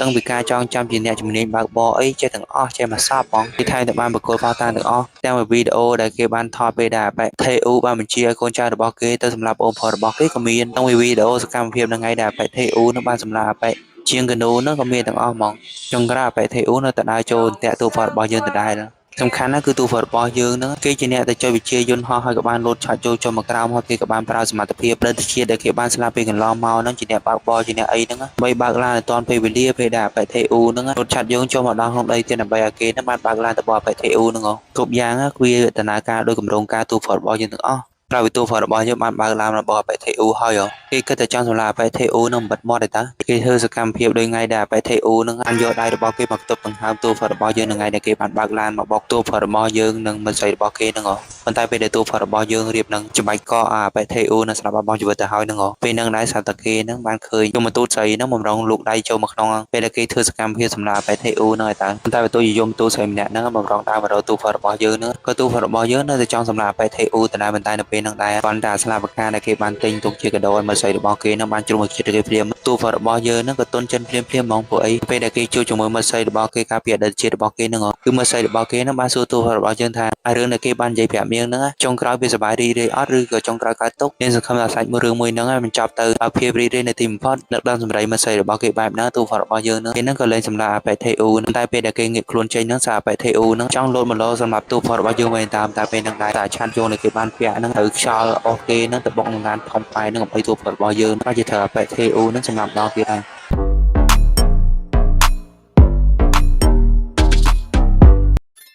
Hello សួស្តីអ្នកនរគ្នាជួបជាមួយមានសាយរឿងយើងពីបន្តក៏វិទូរបស់យើងនេះគេបានសងសឹកជាមួយអបិធេអ៊ូបានសម្រេចហើយគេនឹងក៏បានមកសងសឹកជាមួយអបិមេធាវីរបស់អបិធេអ៊ូនឹងទៀតតែដំបូងឡើយទូរបស់យើងនិយាយហាក់ដូចជាគេជួយសម្ដីអបិមេធាវីនឹងទាំងអស់ចឹងគេប្រាប់ថាអបិមេធាវីនឹងបានមិនទេសារភាពហ្មងទៅថាគេមិនបានធ្វើរឿងទាំងអស់ហ្នឹងឯងគ្រប់យ៉ាងគេធ្វើទៅតាមបញ្ជារបស់អបិធេអ៊ូតែមិននាំតែអបិមេធាវីនឹងបានប្រាប់ទូរបស់យើងមានថាតើមានអ្នកគេជឿសម្ដីរបស់គេសូម្បីតែផតានឹងក៏មានផងលើអបិមេធាវីចឹងទូរបស់យើងក៏បានបង្ហាញ memory កាមេរ៉ាសុវត្ថិភាពនៅក្នុងឡានរបស់អបិធេអ៊ូនឹងមកអបិមេធាវីនឹងមើលបន្តែពេលហ្នឹងដែរអបិមេធាវីនឹងខំអមមែនតើស្មានថាទូរបស់យើងជឿសម្ដីរបស់គេហើយបើមានផតាំងបែបហ្នឹងគេក៏អាចចេញពីគុកនឹងដែលអត់មានទោសមានបៃអីទៀតដែរប៉ុន្តែពេលហ្នឹងដែរថាទូរបស់យើងនឹងគេក៏បានយក memory មួយហ្នឹងយកមកខំគ្រប់នៅមកអបិមេធាវីនឹងហ្មងអបិមេធាវីខំសួរទូរបស់យើងថាជុំមិនធ្វើយើងមកបាន memory ហ្នឹងតែមានផតាណាដែលបញ្ជាក់ថាគេមិនមែនជាឃាតករមិនជាអីទៅរបស់យើងក៏បានឆ្លើយយ៉ាងលយទៀតបើគ្មានផតាគ្មានអីបញ្ជាក់ថាខ្លួនឯងមិនជាឃាតករទេ ចឹងនៅមានចូលគុកចូលច្បាប់នឹងឯងខេងគ្រប់យ៉ាងហ្នឹងវាជាទង្វើរបស់យើងដែរតែពេលនឹងគុកហ្នឹង10 20ឆ្នាំទៅចាំចេញមកវ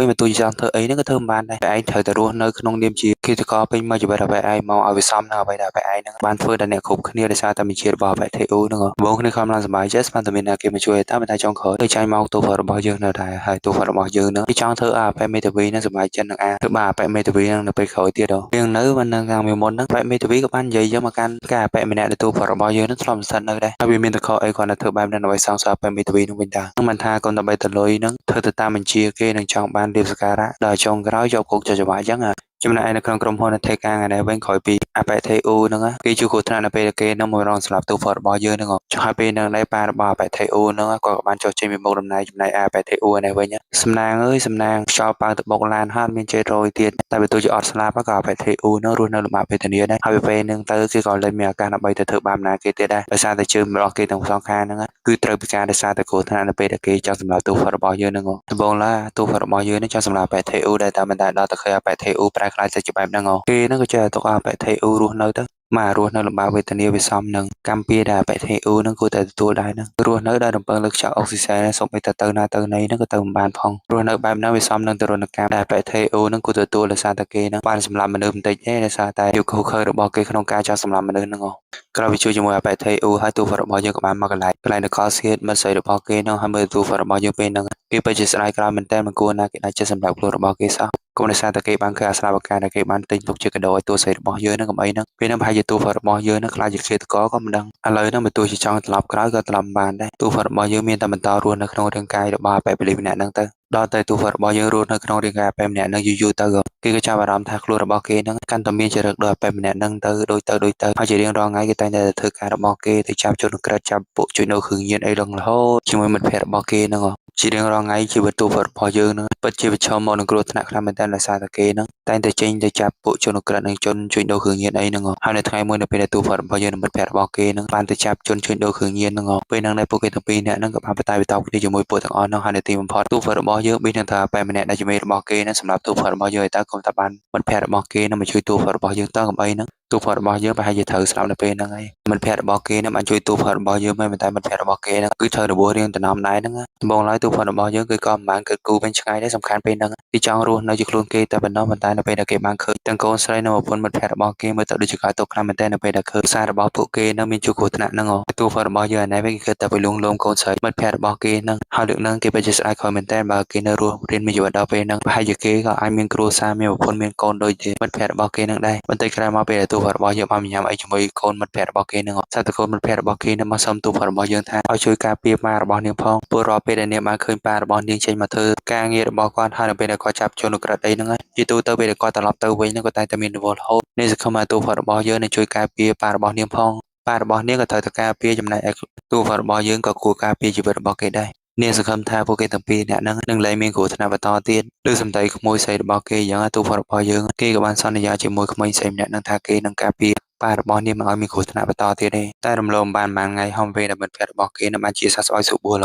នៅពេលដែលទូរបស់យើងនិងមិត្តភ័ក្តិរបស់គេនឹងបានទៅចាប់ពួកជួញដូរគ្រឿងញៀននោះអាឡ័យទៅអស់ពេលថានឹងអាចចាប់បែបម្នាក់នឹងបានតែប៉ុន្តែទូរបស់យើងភ្លេចគិតថានៅពេលដែលបែបម្នាក់នឹងដើរដល់ផ្លូវស្ទាល់ច្រកសូម្បីតែជីវិតរបស់គេក៏គេលែងខ្លាចបាត់បង់ហើយអ្វីដែលសំខាន់ណាស់បែបម្នាក់នឹងថែតែមានកំភ្លើងនៅក្នុងកាបូបរបស់គេទៀតដល់ទូរបស់យើងនឹងគេរហូតយ៉ាងគេក៏ទាញកំភ្លើងរបស់គេនឹងបាញ់មកលើមិត្តភ័ក្តិទូរបស់យើងឬទៅបាញ់មកលើទូរបស់យើងនឹងត្រូវម្នាក់ម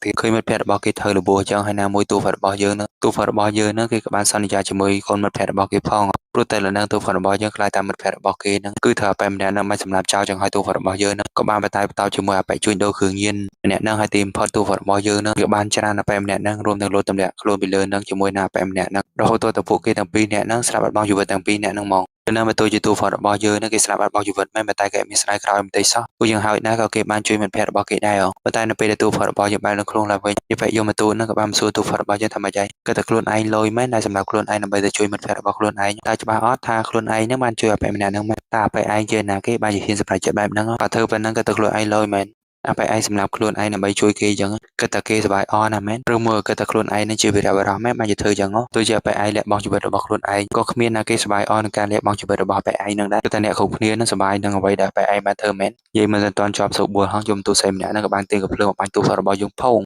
តែមុននឹងបាញ់ឯនាងថែមតែញឹមញែនទូផរបស់យើងទៀតញឹមលក្ខណៈខូខើហ្មងណាព្រោះតែនាងដឹងហើយក៏ពេលដែលទូផរបស់យើងដឹងខ្លួនឡើងវិញហ្នឹងគឺវិញ្ញាណរបស់គេនឹងស្ថិតនៅលើខ្លួនបរិសម្នាក់ដែលជាអ្នកតែអាចចោលអត់មានផ្ទះមានសបាយហ្នឹងតែបន្ទូជាយ៉ាងម៉េចក៏ទូផលរបស់យើងនឹងគេមានខ្លាយរអានឹងជីវិតរបស់គេសំខាន់ទៅពេលហ្នឹងគេត្រូវស្លាប់ត្រឹមតែ2ដងទៀតតែម្ដងបើសិនបើការស្លាប់របស់គេនឹងគម្រប់12ដងទៅគេនឹងលែងទទួលទោសទណ្ឌអីបន្តទៀតសំខាន់ពេលទូផលរបស់យើងដឹងខ្លួនហ្នឹងគេពិតជាមានមោទនភាពចំពោះខ្លួនឯងខ្លាំងមែនទែនធ្វើឲ្យតែគេស្លាប់នៅក្នុងរាងកាយរបស់បែបម្នាក់ហ្នឹងមែនតែគ្រប់គ្នានៅជុំវិញខ្លួនរបស់គេហ្នឹងគឺសុទ្ធតែពេញចិត្តនឹងគោរពស្រឡាញ់ពួកអភ័យពលីដែលទូផលរបស់យើងបានស្ថិតនៅមុននឹងឯងលើនៅទូផលរបស់យើងគឺថែមទាំងដើរទៅកន្លែងបុណ្យសពរបស់គេហ្នឹងដើម្បីទៅគោរពសាកសពរបស់គេទៀតព្រោះតាំងពីដើមឡើយមកពីគេស្លាប់លើដំបូងរហូតដល់រយៈពេល4 10ជាតិហ្នឹងគឺគេមិនដែលមានពេលមកអូនសពខ្លួនឯងសោះហើយសំខាន់លើកហ្នឹងទូផលរបស់យើងគឺបច្ចេកទេសជាក់ខ្លាំងមែនទែនគេគិតថាទង្វើរបស់គេហ្នឹងច្បាស់ជាមានអ្នកនៅកន្លងឡៃដល់គេហើយបងឡើយដល់ពេលទូផលរបស់យើងគិតមែនហ្នឹងនៅពេលដែលគេបានទៅឃើញបងស្រីមិត្តភក្តិរបស់គេហ្នឹងគេខំទៅធ្វើកាយវិការដើម្បីលួងលោមក្មេងស្រីម្នាក់ហ្នឹងកុំឲ្យពិបាកចិត្តពីការស្លាប់របស់គេហ្នឹងប៉ុន្តែពេលហ្នឹងដែរគ្រាន់តែក្មេងស្រីហ្នឹងបានក៏លេចឃើញទូផលរបស់យើងភ្លាមនាងហ្នឹងក៏បានរត់ទៅយំអោបម៉ាក់របស់នាងដោយសារតែនាងហ្នឹងពិតជាខ្លាចទូផលរបស់យើងខ្លាំងមែនទែនសក់ក៏មិនដឹងសក់ទៅណាទៅណីសក់ដូចសបុកមកចំណែកឯកៅអៅវិញមើលមិនយល់សោះណាមខ្លាចហើយគឺតែចង់លួងលោមចុងក្រោយបែរជាបន្លាចក្មេងស្រីម្នាក់ហ្នឹងសូម្បីតែចង់ឲ្យនាងមើលចំមុខទូផាត់របស់យើងហ្នឹងក៏នាងមិនទាំងហ៊ានមើលមុខទូផាត់របស់យើងផងប៉ុន្តែក្រោយមកពេលដែលទូផាត់របស់យើងរៀបនឹងចាក់ចេញពីពិធីបុណ្យសពគេហ្នឹងគេសាតែបានលើកថ្នាក់លើរបស់គេនេះនិយាយគ្នាថាឃើញទេថាកុំឲ្យក្លាហានពេកតែក្លាហានពេកអញ្ចឹងពួកគេទាំងអស់គ្នាចេះតែឆ្ងល់ជាមូលហេតុអីបានទូផាត់របស់យើងមិនរយៈពេលហ្នឹងក្លាហានមិនក្លាហានក៏តំណងមកឥឡូវដល់ស្លាប់អញ្ចឹងបាត់ដៃមកវិញចុងក្រោយមានតែមួយស្នាដៃមានតែមួយមេដៃមេអីហ្នឹងឯងវាមានន័យអីហើយឃើញទូរបស់យើងឈរតែម្នាក់ឯងក៏បានយកអាហារមួយចំនួនហ្នឹងយកមកឲ្យទូផាត់របស់យើងទៀតព្រោះគេថាទូផាត់របស់យើងហ្នឹងប្រហែលជាអត់ឃ្លានណាស់មែនតើថាមិនចង់យកទេដល់តែមេរបស់គេឲ្យអាហារទាំងអស់ហ្នឹងចេះតែទួលដែរដោយសារតែពេលហ្នឹងគេកំពុងតែគោពួកគ្រូដែរហ្នឹងបន្តិចក្រោយមកពេលដែលទូផលរបស់យើងរៀបបញ្ជាក់ជីវវិបុនសោតរបស់គេទៅហើយនឹងដល់ទៅចេញមកក្រៅសារតែមានអង្គរេជើបានច្រើនទូផលរបស់យើងចេញអត់សូវតែមានការអីតាមពិតទៅធានាធម្មតានឹងបានមកចូលរួមមុនសពទូផលរបស់យើងដោយសារតែគេកោតសរសើរនិងស្ញប់ស្ញែចំពោះទង្វើទូផលរបស់យើងខ្លាំងមែនតើបើតែលើកឡើងទូផលរបស់យើងឃើញតែមានអ្នកគ្រប់គ្នាជាស្ញប់ស្ញែចំពោះអ្វីដែលគេធ្វើខ្លាំងមែនតើប៉ុន្តែចុងក្រោយទូផលរបស់យើងនឹងគេនៅតែពិបាកចិត្តដដែលដោយសារតែក្នុងខ្សែភ្នែកអ្នកគ្រប់គ្នាដែលបានធ្វើទង្វើបែបហ្នឹងគឺមិនមែនជាទូផលរបស់យើងឯណាគឺជាអបិពលិសនោះតើចឹងហើយបើទូជាទូផលរបស់យើងធ្វើយ៉ាងណាក៏មានតែគេដឹងថាវាជាស្នាដៃនៅអ្វីដែលទូផលរបស់យើងខិតខំប្រឹងប្រែងធ្វើការដែរចុងក្រោយនៅតែអត់ដីដដែលពេលគេរៀបដណ្ដើរចាក់ចេញពីកន្លែងបុណ្យសពរបស់គេនឹងសាប់តែគេបានឃើញមិត្តភ័ក្តិរបស់គេនឹងយំសោកបោកខ្លួនបោកប្រាំងខ្លាំងមែនទែនក្រោយពីការស្លាប់របស់គេនឹងឃើញទូផលរបស់យើងនឹងក៏បានទៅនិយាយលួងលោមមិត្តភ័ក្តិរបស់គេថាមិនកើតទុកខ្លាំងពេកទេព្រោះអ្វីគ្រប់យ៉ាងវាជាការសម្រេចចិត្តមិត្តភ័ក្តិរបស់គេនឹងឯងការដែលគេធ្វើបែបហ្នឹងគឺដោយសារតែគេចង់ឃើញមិត្តភ័ក្តិរបស់គេនឹងអត់មានគ្រោះថ្នាក់អត់មានអីបន្តទៀតគឺតែមិត្តភ័ក្តិរបស់គេនឹងជឿណែយល់នៅអ្វីដែលទូផលរបស់យើងនិយាយថាប៉ុន្តែមិត្តភ័ក្តិរបស់គេមិនត្រឹមតែស្ដាប់សម្ដីទូផលរបស់យើងតែប៉ុណ្ណោះគេបានជាខឹងនឹងទូផលរបស់យើងខ្លាំងមែនទែនគេបានសួរទូផលរបស់យើងបែរឯងជាណាបានចេញនិយាយរឿងទាំងអស់ហ្នឹងម៉េចគឺតែមិត្តភ័ក្តិរបស់គេសំស្រាប់មែនគេមិនបានសួរមិត្តភ័ក្តិរបស់គេណាស្រាវជំនួសគេទេពេលឯងជាបណ្ដាបណ្ដៃមកគេចេះមែនចេះដឹងរឿងគេចេះដឹងរឿងមិត្តភ័ក្តិរបស់គេថាឲ្យយ៉ាងទូផលរបស់យើងដឹងគេក៏មិនដឹងទៅឆ្លើយប្រាប់មិត្តភ័ក្តិរបស់គេយ៉ាងណាដែរព្រោះពេលហ្នឹងគេក៏មិនដឹងថាគេជាណាជាណីបើតែគេបានធ្វើអ្វីគ្រប់យ៉ាងនៅក្នុងរាងកាយផ្សេងៗមែនតែគ្រប់គ្នាគ្មានណាគេចាត់ទុកថាទង្វើទាំងអស់ហ្នឹងជាទង្វើទូផលរបស់យើងទេពេលហ្នឹងគេបែរជាស្ដាយក្រោយខាងមែនតែទោះជាគេបានធ្វើអ្វីគ្រប់យ៉ាងតាមតែម្ដងរបស់គេហ្នឹងក៏គ្មានណាគេដឹងថាម្នាក់នោះជាគេសូម្បីតែពេលដែលគេបានស្ថិតនៅក្នុងខ្លួនរបស់កូនផងម្ចាស់ក្រុមហ៊ុនថេកាងហ្នឹងក៏គ្មានណាគេដឹងជាទូផលរបស់យើងសូម្បីតែពេលដែលទូផលរបស់យើងស្ថិតក្នុងរាងកាយផ្សេងៗហ្នឹងក៏គ្មានណាគេដឹងថាម្នាក់នោះជាទូផលរបស់យើងដដែលពេលហ្នឹងគេពិតជាតុកសិចខ្លាំងមែនតើពួកគេក៏មិនដឹងថាគេជាណាជាណីដែរតែអ្វីដែលគេធ្វើកន្លងមកហ្នឹងវាពិតជាអត់មានន័យមែនទេពេលតែមិត្តស្រីរបស់គេក៏គេមិនអាចជួយមិត្តស្រីរបស់គេបានគេមានតែធ្វើឲ្យមិត្តស្រីរបស់គេហ្នឹងពិបាកចិត្តខ្លាំងឡើងមុននឹងគេស្លាប់បាត់បង់ជីវិតទៀតព្រោះតែលើទូផលរបស់យើងបាក់ចិត្តខ្លាំងពេកចឹងហើយគេក៏លែងចង់រស់នៅបន្តទៀតហើយគេក៏ចង់មិនមានការចង់ច្បាស់បែបម្នាក់ហ្នឹងទៀតដែរគ្រាន់តែពេលដែលទូផលរបស់យើងបានឃើញអារម្មណ៍ការចងចាំនឹងរត់មករកទូផលរបស់យើងភ្លាមគេក៏បានរត់គេចរហូតដល់ទូផលរបស់យើងរអិលជើងស្រាប់បាត់បង់ជីវិតនៅកន្លែងហ្នឹងហ្មងតែទូផលរបស់យើងក៏អត់ប្រមាថចិត្តដែរព្រោះគេត្រូវទទួលតន្តកម្មតែពីរដងទៀតតាក៏ទោះជាគេស្លាប់មិនដឹងឆាប់ក៏មិនគ្មានបញ្ហាអីដែរអ្វីដែលសំខាន់គេត្រូវតែសម្រាប់ខ្លួនម្ដងពីរដងទៀតគេនឹងលែងមានទុកទោសអីបន្តទៀតដែរយមទូស្រីហ្នឹងគឺវាថាទូផលរបស់យើងមកយ៉ាងឥឡូវដឹងអីមែនតែខ្លួនឯងបានធ្វើអីខ្លះហើយខ្លួនឯងធ្វើហ្នឹងវាបានប្រយោជន៍អីខ្លះតែទូផលរបស់យើងមិនត្រឹមតែស្ដាប់សម្ដីរបស់យមទូស្រីម្នាក់ហ្នឹងមិនតែប៉ុណ្ណោះគេថែមទាំងបង្ខំឲ្យយមទូស្រីម្នាក់ហ្នឹងចាប់បាញ់សម្រាប់គេលឿនមកនឹងគេចូលទៅសន្ធិដ្ឋក្នុងរាងកាយថ្មីតែគេបានចូលសន្ធិដ្ឋក្នុងរាងកាយថ្មីហ្នឹងគេនឹងសម្រាប់ខ្លួនឲ្យឆាប់មកឲ្យឆាប់ផុតទុកទោសកុំឲ្យជួបរឿងអាក្រក់បែបហ្នឹងទៀតបន្ទាប់ពីទូផលរបស់យើងគេបានសន្ធិដ្ឋនៅក្នុងរាងកាយថ្មីហ្នឹងដំបូងឡើយគេគិតថាចូលទៅសម្រាប់ខ្លួនភ្លាមៗមែនតើប៉ុន្តែនៅពេលដែលគេកំពុងតែរត់ទៅសម្រាប់ខ្លួនហ្នឹងសិទ្ធិការចងចាំមួយហ្នឹងក៏បានចូលមកសន្ធិដ្ឋក្នុងខ្លួនទូផលរបស់យើងទូគេបានដឹងថាជីវិតរបស់បែបហ្នឹងពិតជាដោយបំណងថាទូផលរបស់យើងខ្លាំងមែនតើ គឺបរិមម្នាក់ហ្នឹងគឺពិតជាមានជីវិតជោគជ័យខ្លាំងទាំងវិការងារទាំងវិគ្រួសាររបស់គាត់ប៉ុន្តែក្រោយពេលដែលគាត់ចំណាយពេលយ៉ាងយូរដើម្បីធ្វើការស្ម័គ្រស្មាត់ជាមួយក្រុមហ៊ុនមួយហ្នឹងនៅចុងក្រោយស្រាប់តែក្រុមហ៊ុនដែលគាត់ស្ម័គ្រស្មាត់ធ្វើការរយៈពេល10-20ឆ្នាំហ្នឹងមានបញ្ហាអីបន្តិចបន្តួចហ្នឹងក៏បោះបង់គាត់ចោលតែប៉ុណ្ណោះសូម្បីតែប្រពន្ធនិងកូនស្រីរបស់គាត់ហ្នឹងក៏បោះបង់គាត់ចោលទៀតក្រោយពេលដែលពួកគេទាំងពីរនាក់ហ្នឹងបានដឹងតែគាត់ហ្នឹងលែងមានការងារធ្វើអីបន្តទៀតហ្នឹងព្រោះតែមូលហេតុហ្នឹងហើយបានធ្វើឲ្យអាប៉ែម្នាក់ហ្នឹងចង់សម្លាប់ខ្លួនព្រោះតែគាត់ហ្នឹងគឺតែគាត់លែងមានអីបន្តទៀតហើយបើតើជាគាត់រស់នៅបន្តទៀតក៏គ្មានន័យអីដែរលើកហ្នឹងជំរឿននៃការស្លាប់ហ្នឹងវាល្អបំផុតសម្រាប់គាត់បន្ទាប់ពីទូផរបស់យើងមានការចងចាំអាប៉ែម្នាក់ហ្នឹងវាក៏បានធ្វើឲ្យទូផរបស់យើងហ្នឹងកាន់តែចង់សម្លាប់ខ្លួនខ្លាំងឡើងព្រោះឆាជីវិតអាប៉ែម្នាក់ហ្នឹងគឺពិតជាដូចជីវិតទូផរបស់យើងខ្លាំងមែនតើបើតើដំបូងឡើយវាហាក់ដូចជាជោគជ័យខ្លាំងមែនប៉ុន្តែចុងក្រោយទោះបីតែអីបន្ទុយហ្នឹងក៏គ្មានសល់នៅក្នុងខ្លួនដែរអ្វីដែលសំខាន់នៅពេលដែលទូផរបស់យើងបានទៅឈរនៅតាមផ្លូវដើម្បីឲ្យឡានមកបុកទូផរបស់យើងហ្នឹងគឺនៅពេលហ្នឹងដែរអ្នកដែលបើកឡានមួយហ្នឹងគឺជាអាប៉ែថេអ៊ូនឹងឯងហើយចំណែកអាប៉ែដែលទូផរបស់យើងស្ថិតនៅហ្នឹងគឺជាអាប៉ែម្នាក់ដែលទូផរបស់យើងបានជួបនៅថ្ងៃដំបូងនៃទូផរបស់យើងហ្នឹងគេបានចេញទៅសភាលើចុងក្រោយនៅក្រុមហ៊ុនថេការហ្នឹងដល់អ្វីដែលអាប៉ែថេអ៊ូនឹងនិយាយមែនគឺនៅថ្ងៃដែលអាប៉ែម្នាក់ហ្នឹងបានស្លាប់បាត់បង់ជីវិតហ្នឹងគឺអាប៉ែម្នាក់ហ្នឹងបានសម្លឹងមកអាប៉ែថេអ៊ូហ្នឹងដូចជាឃើញព្រះឃើញអីយ៉ាងតែនៅការពិតទៅអ្វីដែលអាប៉ែហ្នឹងឃើញគឺមិនមែនជាអាប៉ែថេអ៊ូហ្នឹងទេគឺជាអាប៉ែយមទូតដែលទូផរបស់យើងបានឃើញមិនកន្លងមកហ្នឹងចង់សោះបានជាអាប៉ែថេអ៊ូហ្នឹងជឿជាក់ខ្លាំងមែនទែនថាគេពិតជាសប្បាយចិត្តខ្លាំងណាស់ក្រោយពេលដែលគេបានបើកឡានទៅបបអាប៉ែម្នាក់ហ្នឹងព្រោះតែមើលទៅអាប៉ែម្នាក់ហ្នឹងចាត់ទុកគេដូចជាព្រះដូចជាអីយ៉ាងងាយទៅសុំអាប៉ែថេអ៊ូជួយក៏អាប៉ែថេអ៊ូនឹងមិនជួយងាកមករកទូផរបស់យើងនេះវិញមិនតន់តែបាននិយាយអីផងស្រាប់ដាច់ខ្យល់នៅនៅម៉ូទូផរបស់យើងទៀតអេសយមកទូចង់ឲ្យណាគេជួយហ្នឹងក៏គ្មានណាគេអាចជួយគេបានដែរចុងក្រោយទូផរបស់យើងនៅស្លាប់ដដែលប៉ុន្តែធ្វើបើតែយ៉ាងម៉េចក៏ទូផរបស់យើងហ្នឹងអត់បាច់ចិត្តអីដែរហើយយមទូស្រីម្នាក់ហ្នឹងក៏ទៅសួរទូផរបស់យើងមិនអីអារម្មណ៍មិនដែរនៅពេលដែលចង់រួមប៉ុន្តែទោះបីថាអាកាសរួមទីបន្ទួយហ្នឹងក៏គ្មានផងយល់នៅថាការឈឺចាប់នៃការស្លាប់ហ្នឹងវាមិនបើទោះជាចង់រស់ឡើងវិញក៏រួមបានបើទោះជាសុំអាការបកក្រោយវិញក៏សុំបានឥឡូវណាទូផរបស់យើងពិតជាខឹងទៅលើយមទូស្រីម្នាក់ហ្នឹងខ្លាំងមែនតើអាសាតានាងដឹងហើយឬហើយទូផរបស់យើងហ្នឹងកំពុងតែបាក់ចិត្តទៅមុនហ្នឹងនៅពេលដែលគេសម្រេចចិត្តចង់ធ្វើអីហ្នឹងក៏គេធ្វើមិនបានអ្វីគ្រប់យ៉ាងវាគ្រាន់តែជាការបង្ក្រប់ការដាក់ទណ្ឌកម្មដែលយមទូស្រីហ្នឹងបានដាក់មកលើទូផរបស់យើងហ្នឹងចឹងហើយគេក៏បានសុំឲ្យយមទូស្រីម្នាក់ហ្នឹងបាញ់គេឲ្យឆាប់មកអាគេសម្រេចការដាក់ទណ្ឌកម្មលើចុងក្រោយហ្នឹងឲ្យឆាប់គេបានស្ថិតនៅក្នុងរាងកាយថ្មីហ្នឹងគេនឹងសម្រាប់ខ្លួនឲ្យឆាប់តែមកមកចាំរយៈពេលយូរមកចាំអីទេឲ្យតែគេដឹងខ្លួនភ្លាមគេនឹងសម្រាប់ខ្លួនរបស់គេភ្លាមមកតែពេលដែលទូផរបស់យើងដឹងខ្លួនឡើងវិញគេឆ្ងល់អើយសាញ់ឆ្ងល់ចាំមិននៅកន្លែងហ្នឹងដូចផ្ទះរបស់គេមែន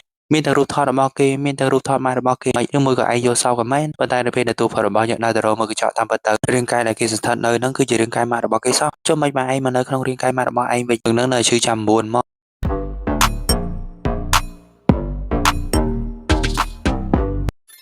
Hello សួស្តីអ្នកនរគ្នាជួយជំនួយមានអ្នកស្អីរឿងយើងពេលបញ្ចប់គ្រាន់តែទូផរបស់យើងបានដឹងខ្លួននៅក្នុងរាងកាយម៉ាក់របស់គេភ្លាមดังนั้นទូផរបស់យើងពិតជា surprise ខ្លាំងមែនទែនមិនគួរណាមនុស្សចុងក្រោយនិងជាតនកម្មចុងក្រោយដែលគេត្រូវជួបប្រទះហ្នឹងគឺជាការស្លាប់នៃម៉ាក់របស់គេសោះតាំងពីដើមឡើយមកទូផរបស់យើងគិតថាគេនឹងបានស្គាល់ពីម៉ាក់របស់គេនឹងគ្រប់ជ្រុងជ្រោយតាមតែចុងក្រោយបន្ទាប់ពីទូផរបស់យើងបានទទួលការចងចាំម៉ាក់របស់គេភ្លាមទើបគេបានដឹងថាតាមពិតទៅម៉ាក់របស់គេតាំងពីដើមឡើយមកគឺគាត់នឹងពិតជាមានគណិតនិងចង់រីកចម្រើនខ្លាំងមែនទែនប៉ុន្តែក្រោយមកបន្ទាប់ពីគាត់មានកូនប្រុសរបស់គាត់មកគាត់គិតទៅប្រយោជន៍ចិត្តទុកដាក់ដើម្បីមើលថែកូនប្រុសរបស់គាត់រួមទឹកដីរបស់គាត់តែមិនយូរមិនឆាប់សត្វទឹកដីរបស់គាត់នឹងក៏បានស្លាប់ចោលទៀតបន្សល់ទុកឲ្យគាត់ជាមួយនឹងកូនប្រុសរបស់គាត់នឹងរស់នៅកណ្ដោកណ្ដោយតែម្នាក់ឯងប៉ុន្តែធ្វើបើតែចឹងមែនក៏គាត់នឹងអត់អស់សង្ឃឹមក្នុងជីវិតរបស់គាត់ដែរគាត់គិតទៅវាធ្វើគ្រប់បែបយ៉ាងដើម្បីធ្វើយ៉ាងណាឲ្យកូនប្រុសរបស់គាត់នឹងរស់នៅមានក្តីសុខដូចក្មេងប្រុសទៀតដែរគាត់មិនចង់ឲ្យកូនប្រុសរបស់គាត់នឹងរស់នៅលំបាកវេទនាទេតែថ្ងៃមុននៅពេលដែលគាត់បានចេញពីធ្វើការតែមិនបានប្រាប់ថ្នាក់លើរបស់គាត់នៅពេលដែលគាត់បានដឹងតែកូនប្រុសរបស់គាត់កំពុងតែឈឺញ័រញ៉ាំនៅផ្ទះរបស់គេនឹងបន្ទាប់ពីគាត់នឹងបានទៅមើលថែកូនប្រុសរបស់គាត់ហើយនៅថ្ងៃបន្ទាប់ពេលដែលគាត់មកធ្វើការវិញសុកសាមេរបស់គាត់នឹងបានបញ្ឈប់គាត់ចេញពីការងារហ្មងបន្ទាប់ពីគាត់នឹងមានហេតុផលគ្រប់គ្រាន់ដើម្បីប្រាប់មេរបស់គាត់ថាការដែលគាត់ឈប់នឹងគឺដើម្បីតែគាត់នឹងទៅមើលថែកូនប្រុសរបស់គាត់តែប៉ុណ្ណោះគាត់គ្មានចេតនាដើម្បីឈប់ទៅធ្វើអីផ្សេងហើយគាត់ក៏ព្យាយាមគ្រប់បែបយ៉ាងតែពីការតបានដើម្បីសុំបានធ្វើការងារ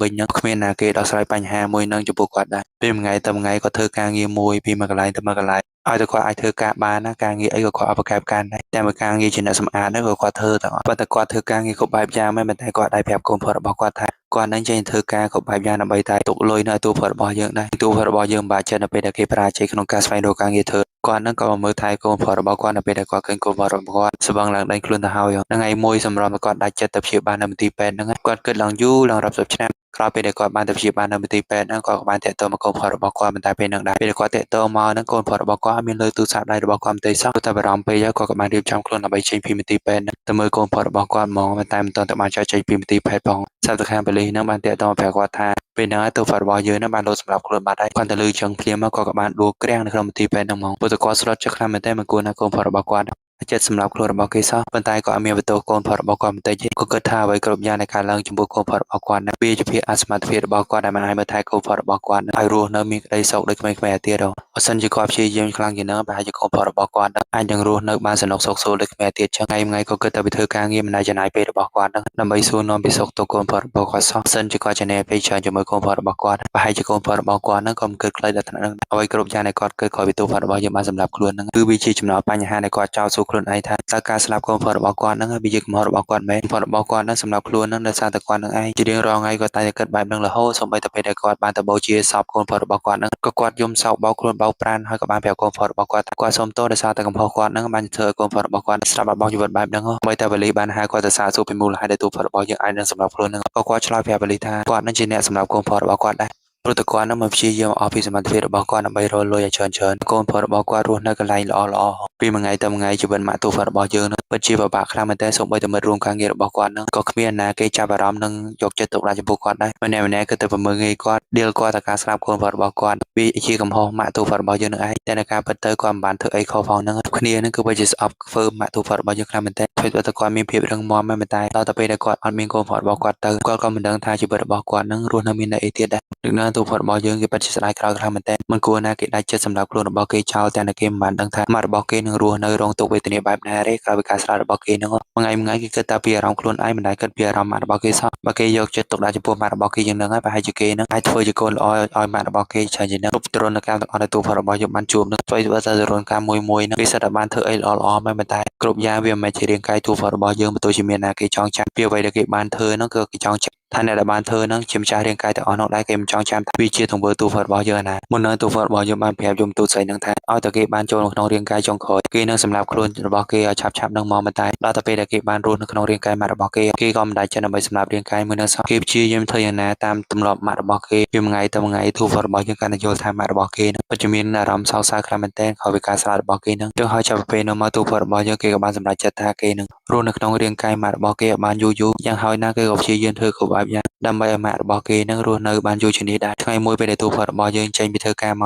គេពិតជាមានអារម្មណ៍ថាឈឺចុករយរាងកាយរបស់គេខ្លាំងមែនទែនហើយពេលដែលគេត្រឡប់មកផ្ទះវិញពេលដែលគេយកអាកៅអីយកមកបិទជើងម៉ាក់របស់គេថាតែគេបានខូចកូនសភៅធនាគារមួយហើយទូផុតរបស់យើងទៅបានដឹងថាតាមពិតទៅការដែលម៉ាក់របស់គេខិតខំប្រឹងប្រែងធ្វើការងារអរិយាពេលរាល់ឆ្នាំគឺដោយសារតែគាត់បានសំលុយយ៉ាងច្រើនទៅឲ្យកូនផុតរបស់គាត់ដើម្បីទិញផ្ទះរស់នៅបានសមរម្យដូចគេគាត់ចាប់ផ្ដើមសំតាំងពីទូផុតរបស់យើងនៅតូចមកហើយពេលដែលគាត់មិនទាន់តែមានឱកាសដើម្បីយកលុយទាំងអស់នោះមកឲ្យទូផុតរបស់យើងផងពេលនឹងដែរទូផុតរបស់យើងក៏បានស្លាប់បាត់បង់ជីវិតបានដែរចឹងហើយពេលនឹងជីវិតរបស់គាត់រស់នៅមានអីទៀតដល់ពេលនឹងសូម្បីតែកូនផុតរបស់គាត់ក៏ដាច់ចិត្តទៅចោលគាត់ហើយបន្តគាត់ទៅចេញពីធ្វើការព្រាមទូផុតរបស់យើងក៏បានដឹងថាជារៀងរាល់ថ្ងៃឲ្យតែម៉ាក់របស់គេចេញពីធ្វើការមិនថាថ្ងៃនឹងរពលប៉ុណ្ណាទេគាត់តែជិះរថភ្លើងមកកន្លែងនគរធាតុទូផុតរបស់យើងដើម្បីនិយាយសុំទោសនៅចំពោះមុខទូផុតរបស់យើងថាគាត់សុំទោសដែលគាត់មិនបានធ្វើជាម៉ាក់ល្អសម្រាប់ទូផុតរបស់យើងតែបើគាត់ចំណាយពេលរបស់គាត់នៅជាមួយទូផុតរបស់យើងបានច្រើនយ៉ាងនេះហើយជាគាត់នឹងបានដឹងថាកូនផុតរបស់គាត់មានអារម្មណ៍បែបណានៅពេលដែលគេបរាជ័យរហូតចឹងដល់ទៅពេលដែលទូផុតរបស់យើងបានមកដល់កន្លែងនគរធាតុរបស់គេទៅគេនៅសម័យឃើញថាតាមពិតទៅក្រោយពេលដែលទូផុតរបស់យើងបានស្លាប់បាត់បង់ជីវិតគេក៏បានមកកន្លែងនគរធាតុមួយដែរគេក៏បានឃើញម៉ាក់របស់គ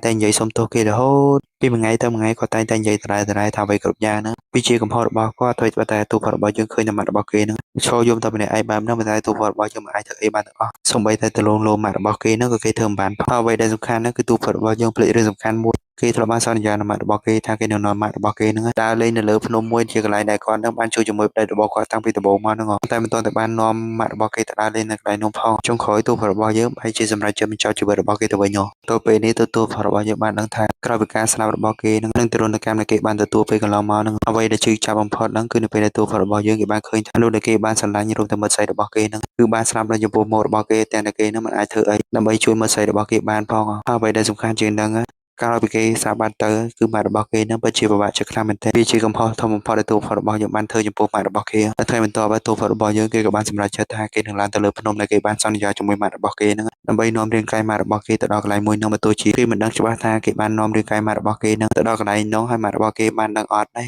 អ្វីដែលសំខាន់គឺចង់ពេញបំណងថាចុងក្រោយដែលគេបានសន្យាចំពោះម៉ាក់របស់គេទូផុតរបស់យើងគេបានដើររហូតតតែគេបាននាំរាងកាយម៉ាក់របស់គេបានឡើងទៅដល់លើកំពូលភ្នំមួយតែគេមិនបានដឹងថាតាមពិតនៅលើ កំពូលភ្នំមួយហ្នឹងគឺមិត្តមានភាពស្រស់ស្អាតខ្លាំងមែនទែនគេមិនដែលចាប់អារម្មណ៍ដឹងសោះទៅលើភ្នំមួយហ្នឹងមានទិដ្ឋភាពស្រស់ស្អាតបែបហ្នឹងបើសិនបើគេដឹងមុនហ្នឹងគេប្រហែលជាចាប់នាំម៉ាក់របស់គេមកដល់កន្លែងមួយហ្នឹងហើយពេលហ្នឹងបើទោះជាគេនាំរាងកាយម៉ាក់របស់គេមកដល់ហ្នឹងក៏គេមិនដឹងច្បាស់ថាម៉ាក់របស់គេហ្នឹងបានដឹងអត់ថាគេហ្នឹងបានបំពេញបំណងប្រាថ្នាដែលគេបានសន្យាជាមួយម៉ាក់របស់គេហើយបានដឹងឬក៏មិនបានដឹងក៏គ្មានណាគេដឹងរាងកាយមួយហ្នឹងទូវត្តរបស់យើងបានស្ថិតនៅហើយតើវិទូវត្តរបស់យើងគេបានឡើងទៅដល់លើកំពូលភ្នំមួយហ្នឹងគេក៏បាននិយាយសុំទោសម៉ាក់របស់គេថាពីសុំទោសដែលគេបានធ្វើយើងចំពោះម៉ាក់របស់គេបន្តិចក្រោយមកក្រោយពេលទូវត្តរបស់យើងបាននាំរាងកាយម៉ាក់របស់គេហ្នឹងចុះមកពីលើភ្នំហ្នឹងឲ្យសាប់តាគេហ្នឹងបានរអិលជើងដួលពីនឹងធ្វើឲ្យរាងកាយរបស់ម៉ាក់គេហ្នឹងមានជួរគ្រោះថ្នាក់ដល់អាយុជីវិតហើយតើប៉ុន្តែលើកនឹងធ្វើឲ្យទូវត្តរបស់យើងហ្នឹងបានធ្វើឲ្យរាងកាយមួយហ្នឹងរអិលជើងធ្លាក់ដួលពីលើកំពូលភ្នំមែនប៉ុន្តែទូវត្តរបស់យើងរៀបជាយើងគ្រប់បែបយ៉ាងទាំងអង្គលផងទាំងវាផងដើម្បីធ្វើយ៉ាងណាឲ្យអ្នកដែលបានដើរកាត់កន្លែងហ្នឹងជួយនាំរាងកាយម៉ាក់របស់គេហ្នឹងទៅព្យាបាលរបួសផងពួកគេ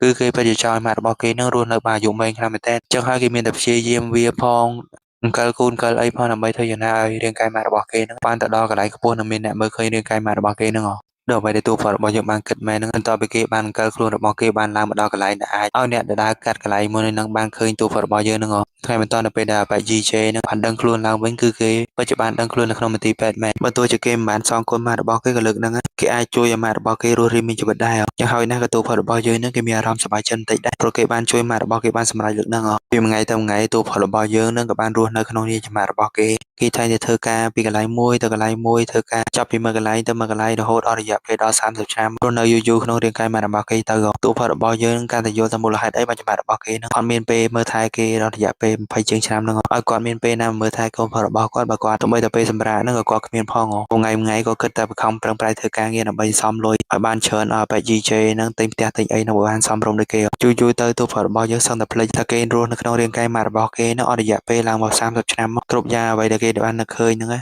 ងគឺវាមានតែការចងចាំអតីតកាលនៅពេលដែលគេបាននៅជាមួយមិត្តស្រីរបស់គេរួមតាមរបស់គេកាលពីគេនៅរស់ហងលើកឡើងយ៉ាងហើយក៏ទូផលរបស់យើងនឹងគេបានបំពេញប្រាថ្នាចុងក្រោយរបស់គេដែលចង់ឲ្យម៉ាក់របស់គេនឹងរស់នៅបានអាយុវែងយូរតាំងពីដើមឡើយមកគេតែងតែភ័យខ្លាចចំពោះរឿងនៃការឡើងចំពោះគេទាំងការពិតទៅរឿងទាំងអស់នោះមិនទាន់ទៅបានការឡើងចំពោះគេផងគេភ័យអើយសែនភ័យសូម្បីតែរឿងនៃគេខ្លាចតែគេនឹងរកការងារអត់បានធ្វើជាពិសេសគេខ្លាចខ្លាំងមែនតើគេខ្លាចតែមិត្តស្រីរបស់គេនឹងសូម្បីពីគេក្រោយពេលដែលគេនឹងមិនអាចរកការងារធ្វើបានគ្រប់យ៉ាងវាគ្រាន់តែជាការគិតរបស់បែ EJ រួមទាំងការសម័យនឹងការភ័យខ្លាចរបស់គេតែប៉ុណ្ណោះការពិតទៅទាំងម៉ាក់របស់គេរួមទាំងមិត្តស្រីរបស់គេនឹងគ្មានណាគេមើលងាយមើលថយចំពោះតួផលរបស់យើងទេឡើយតែភ័យខ្លាចពេកតួផលរបស់យើងនឹងគេមិនបានសម្លឹងមើលឃើញដល់អតីតកាលរបស់គេអតីតកាលដ៏សប្បាយរីករាយនៅពេលដែលគេរស់នៅជាមួយម៉ាក់របស់គេរួមទាំងមិត្តស្រីរបស់គេនឹងចុងក្រោយវាធំតែមានពាក្យស្រាយក្រោយតែប៉ុណ្ណោះតែគេមើលរំលងរឿងរ៉ាវសប្បាយរីករាយពួកតែគេនឹងអាឡ័យតែខ្វាយខ្វល់អំពីរឿងកើតទុកភ័យបារម្ភចំពោះរឿងដែលនឹងកើតឡើងនៅពេលខាងមុខហ្នឹងតែយ៉ាងហោចណាស់លើកចុងក្រោយតនកម្មទី12ហ្នឹងក៏ទូផលរបស់យើងហ្នឹងគេបានសម្រេចបំណងប្រាថ្នារបស់គេដែលចង់ម៉ាក់របស់គេហ្នឹងរស់នៅបានអាយុយឺនដែរ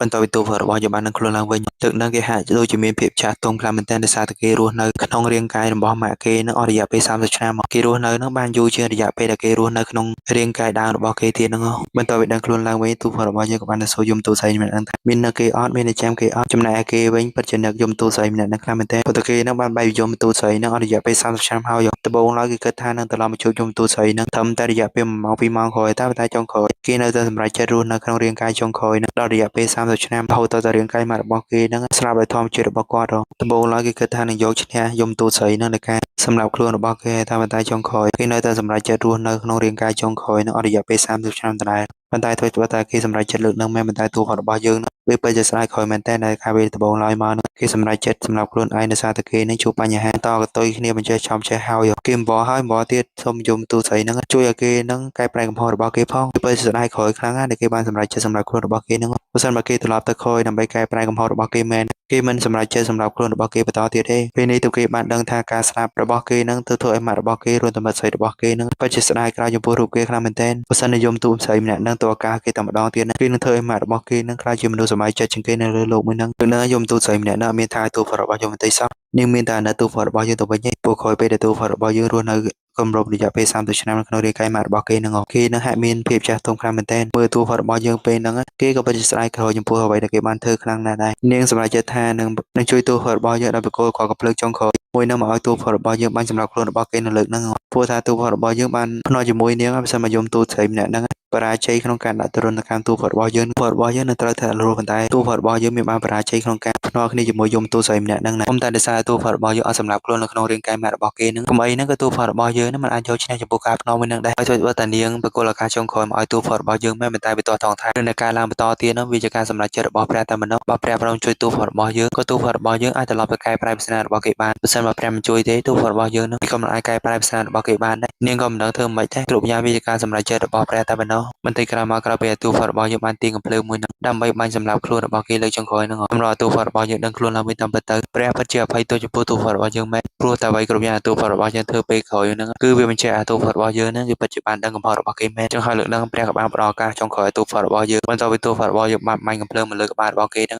គឺពេលហ្នឹងដែរទូផតរបស់យើងក៏បានត្រឡប់ទៅពេលក្រោយវិញគឺនៅថ្ងៃដែលទូផតរបស់យើងសម្រាប់ចិត្តថាគេលោសម្រាប់ខ្លួនពីលើអាគារដ៏ខ្ពស់មួយហ្នឹងប៉ុន្តែលើកឡើងទូផតរបស់យើងមិនត្រូវតែមិនសម្រាប់ខ្លួនទេប៉ុន្តែបណ្ដោះគេថែមទាំងលើកទូរស័ព្ទដៃនៅពេលដែលម៉ាក់របស់គេហ្នឹងបានតាក់ទងមកគេទៀត